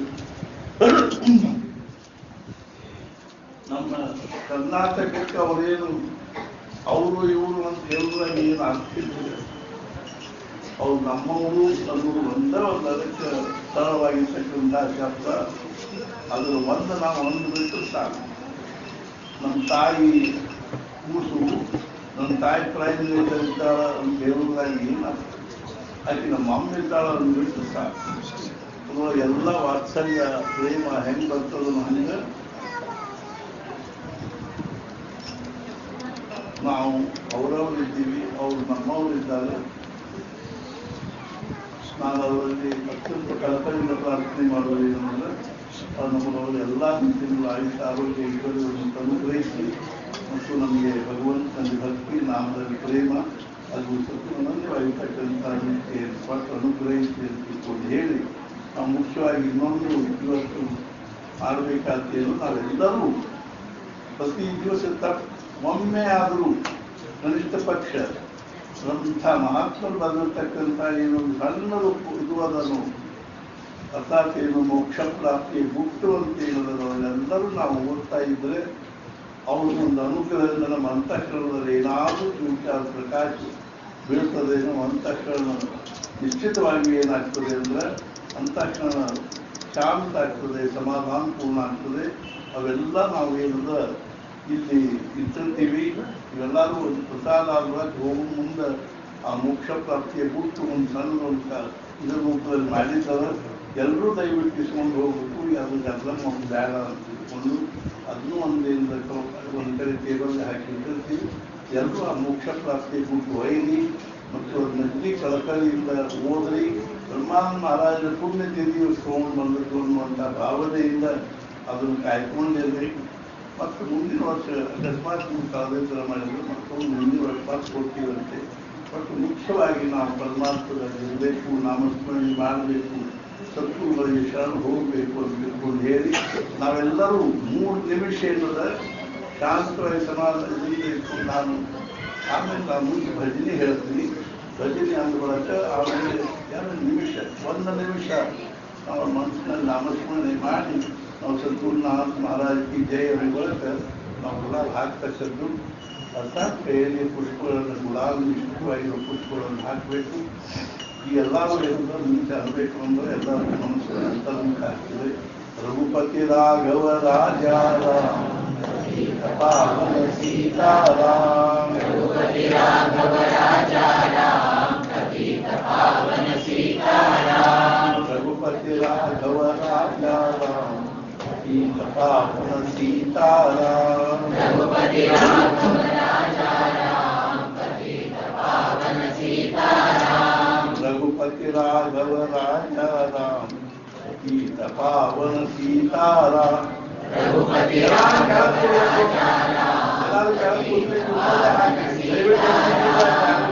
ಇಂಥವ್ರು ಕಾಣಿಸೋದಿಲ್ಲ. ಅದನ್ನ ಎಲ್ಲರೂ ಕೇಳ್ಕೊಂಡು ಒಬ್ಬರು ಎತ್ತಿರ್ಬೇಕು.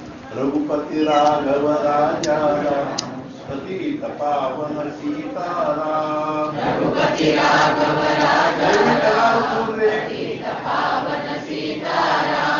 ರಘುಪತಿ ರಾಘವ ರಾಜಾರಾಮ ಪತೀತ ಪಾವನ ಸೀತಾರಾಮ ರಘುಪತಿ ರಾಘವ ರಾಜಾರಾಮ ಪತೀತ ಪಾವನ ಸೀತಾರಾಮ ರಘುಪತಿ ರಾಘವ ರಾಜಾರಾಮ ಪತೀತ ಪಾವನ ಸೀತಾರಾಮ ರಘುಪತಿ ರಾಘವ ರಾಜಾರಾಮ ಪತೀತ ಪಾವನ ಸೀತಾರಾಮ ಶ್ರೀರಾಮ. ಎಲ್ಲರೂ ಮನಸ್ಸೇ ಹೇಳು ಶ್ರೀರಾಮ.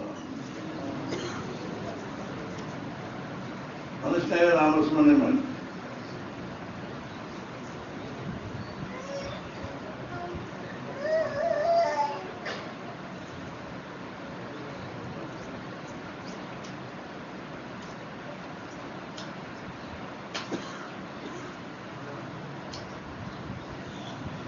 सद्गुरुनाथ महाराज की जय।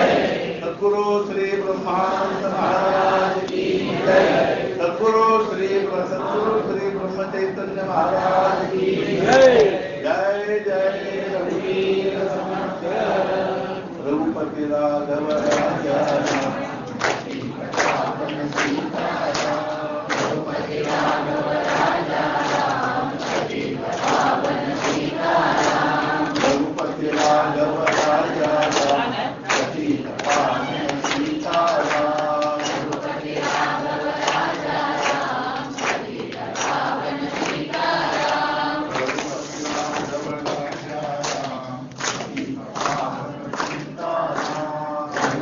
राघव राजा पतित पावन सीताराम रघुपति राघव राजा रघुपति राघव राजा पतित पावन सीताराम रघुपति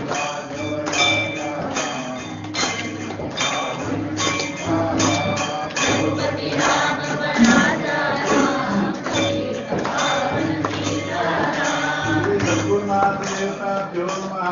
धूपमाग्रापयामि। सद्गुरुनाथ देवताभ्यो नमः। धूपमाग्रापयामि। दीपं दर्शयामि। सद्गुरुनाथ देवताभ्यो नमः। दीपं दर्शयामि। नैवेद्यं